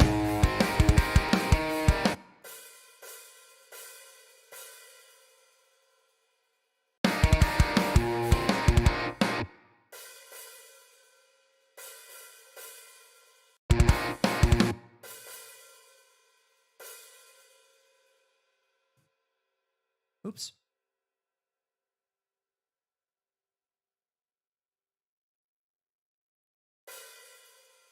Whoa! Sounded like Anakin Skywalker while pod racing for a second. Whoa! That sounded like Quagmire there. Whoa!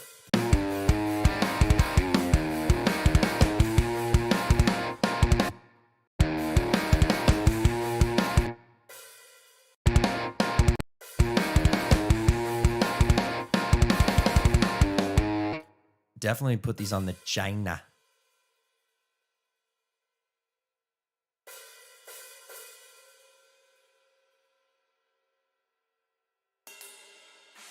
That'd be sick.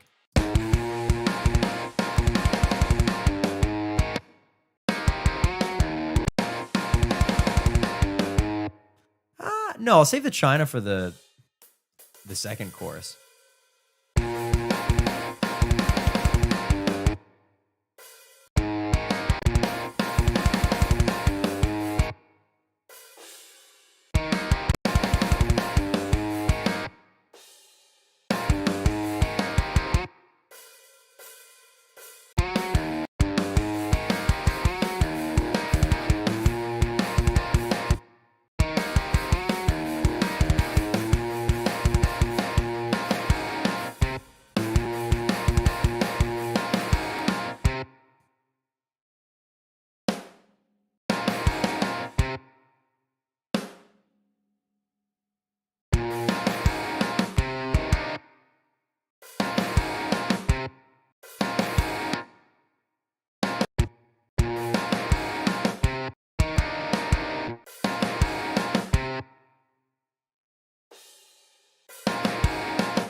Here we go, China.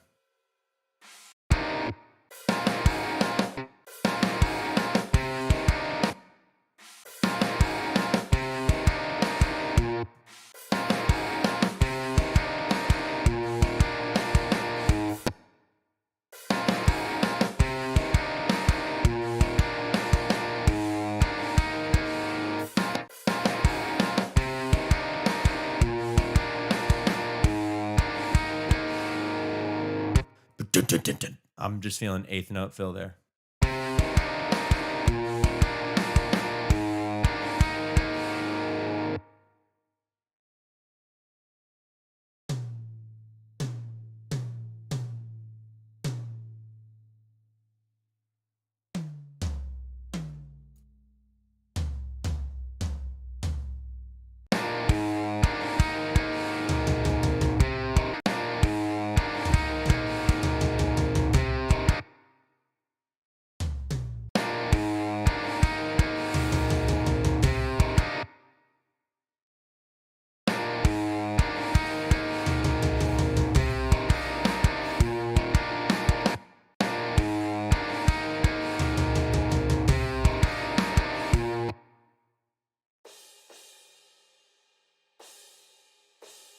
think that's good.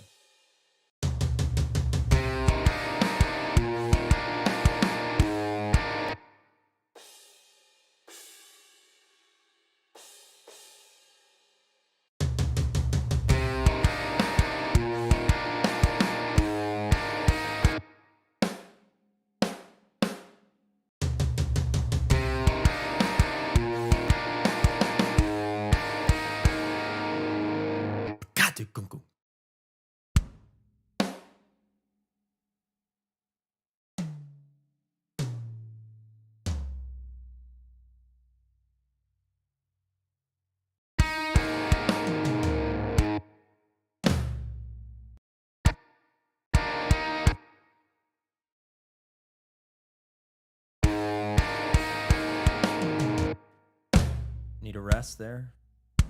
There we go.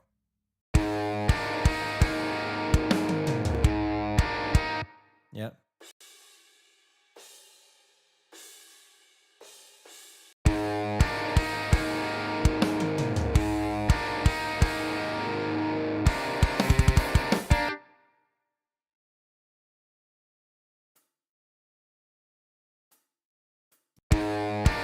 Little pedal.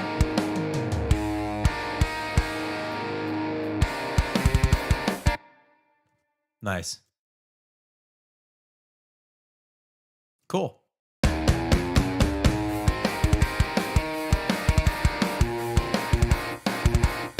It's such a straightforward song, you know.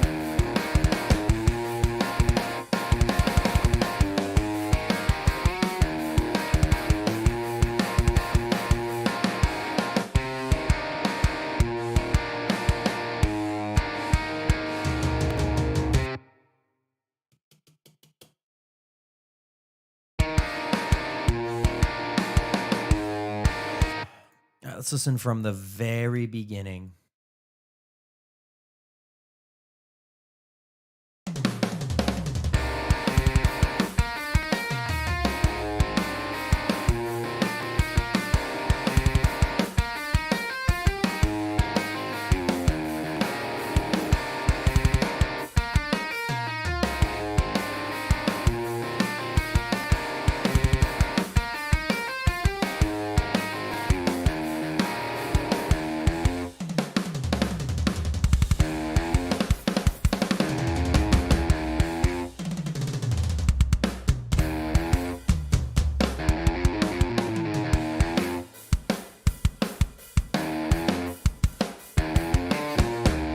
It's so silly. I love it.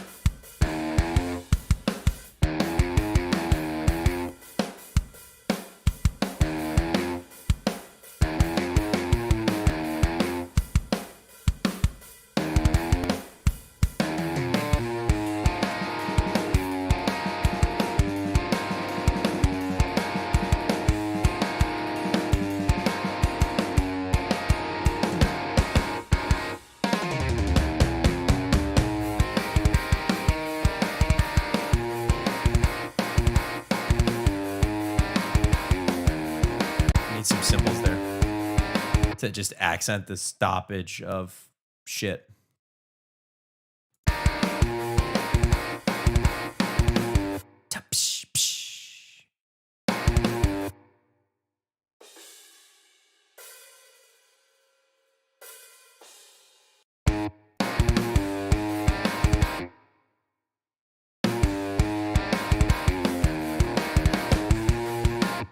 And then these can come back down because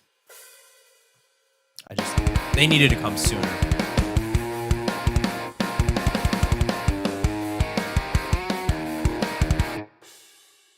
Switch these to be more interesting.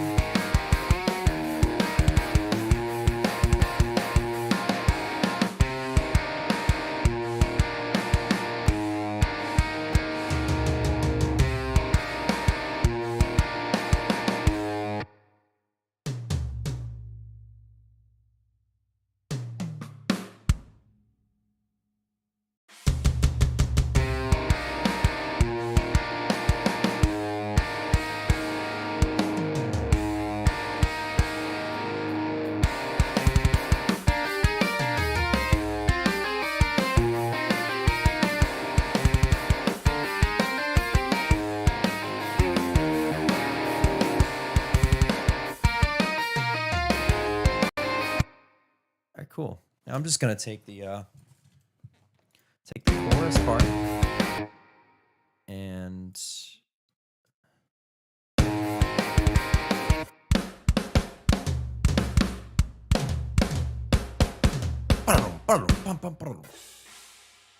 take the chorus part. I'm gonna put it at the end.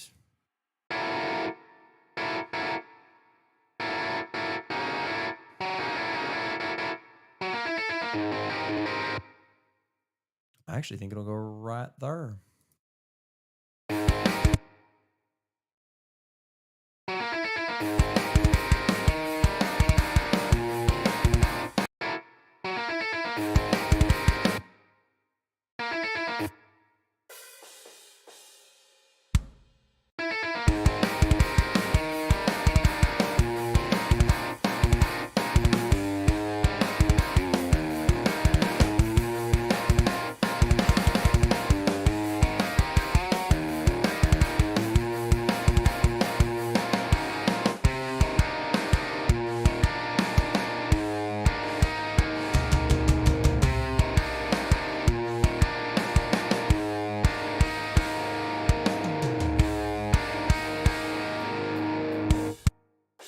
Don't need that.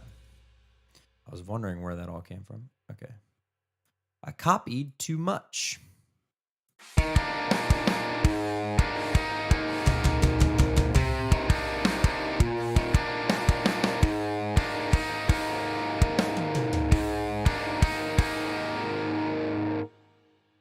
Cool. All right, so I just got to fill in this last part. I am completely fried at this point. Yeah, almost 4 hours. Thank you guys for tuning in. I appreciate it. Please like and subscribe and do all those fun things.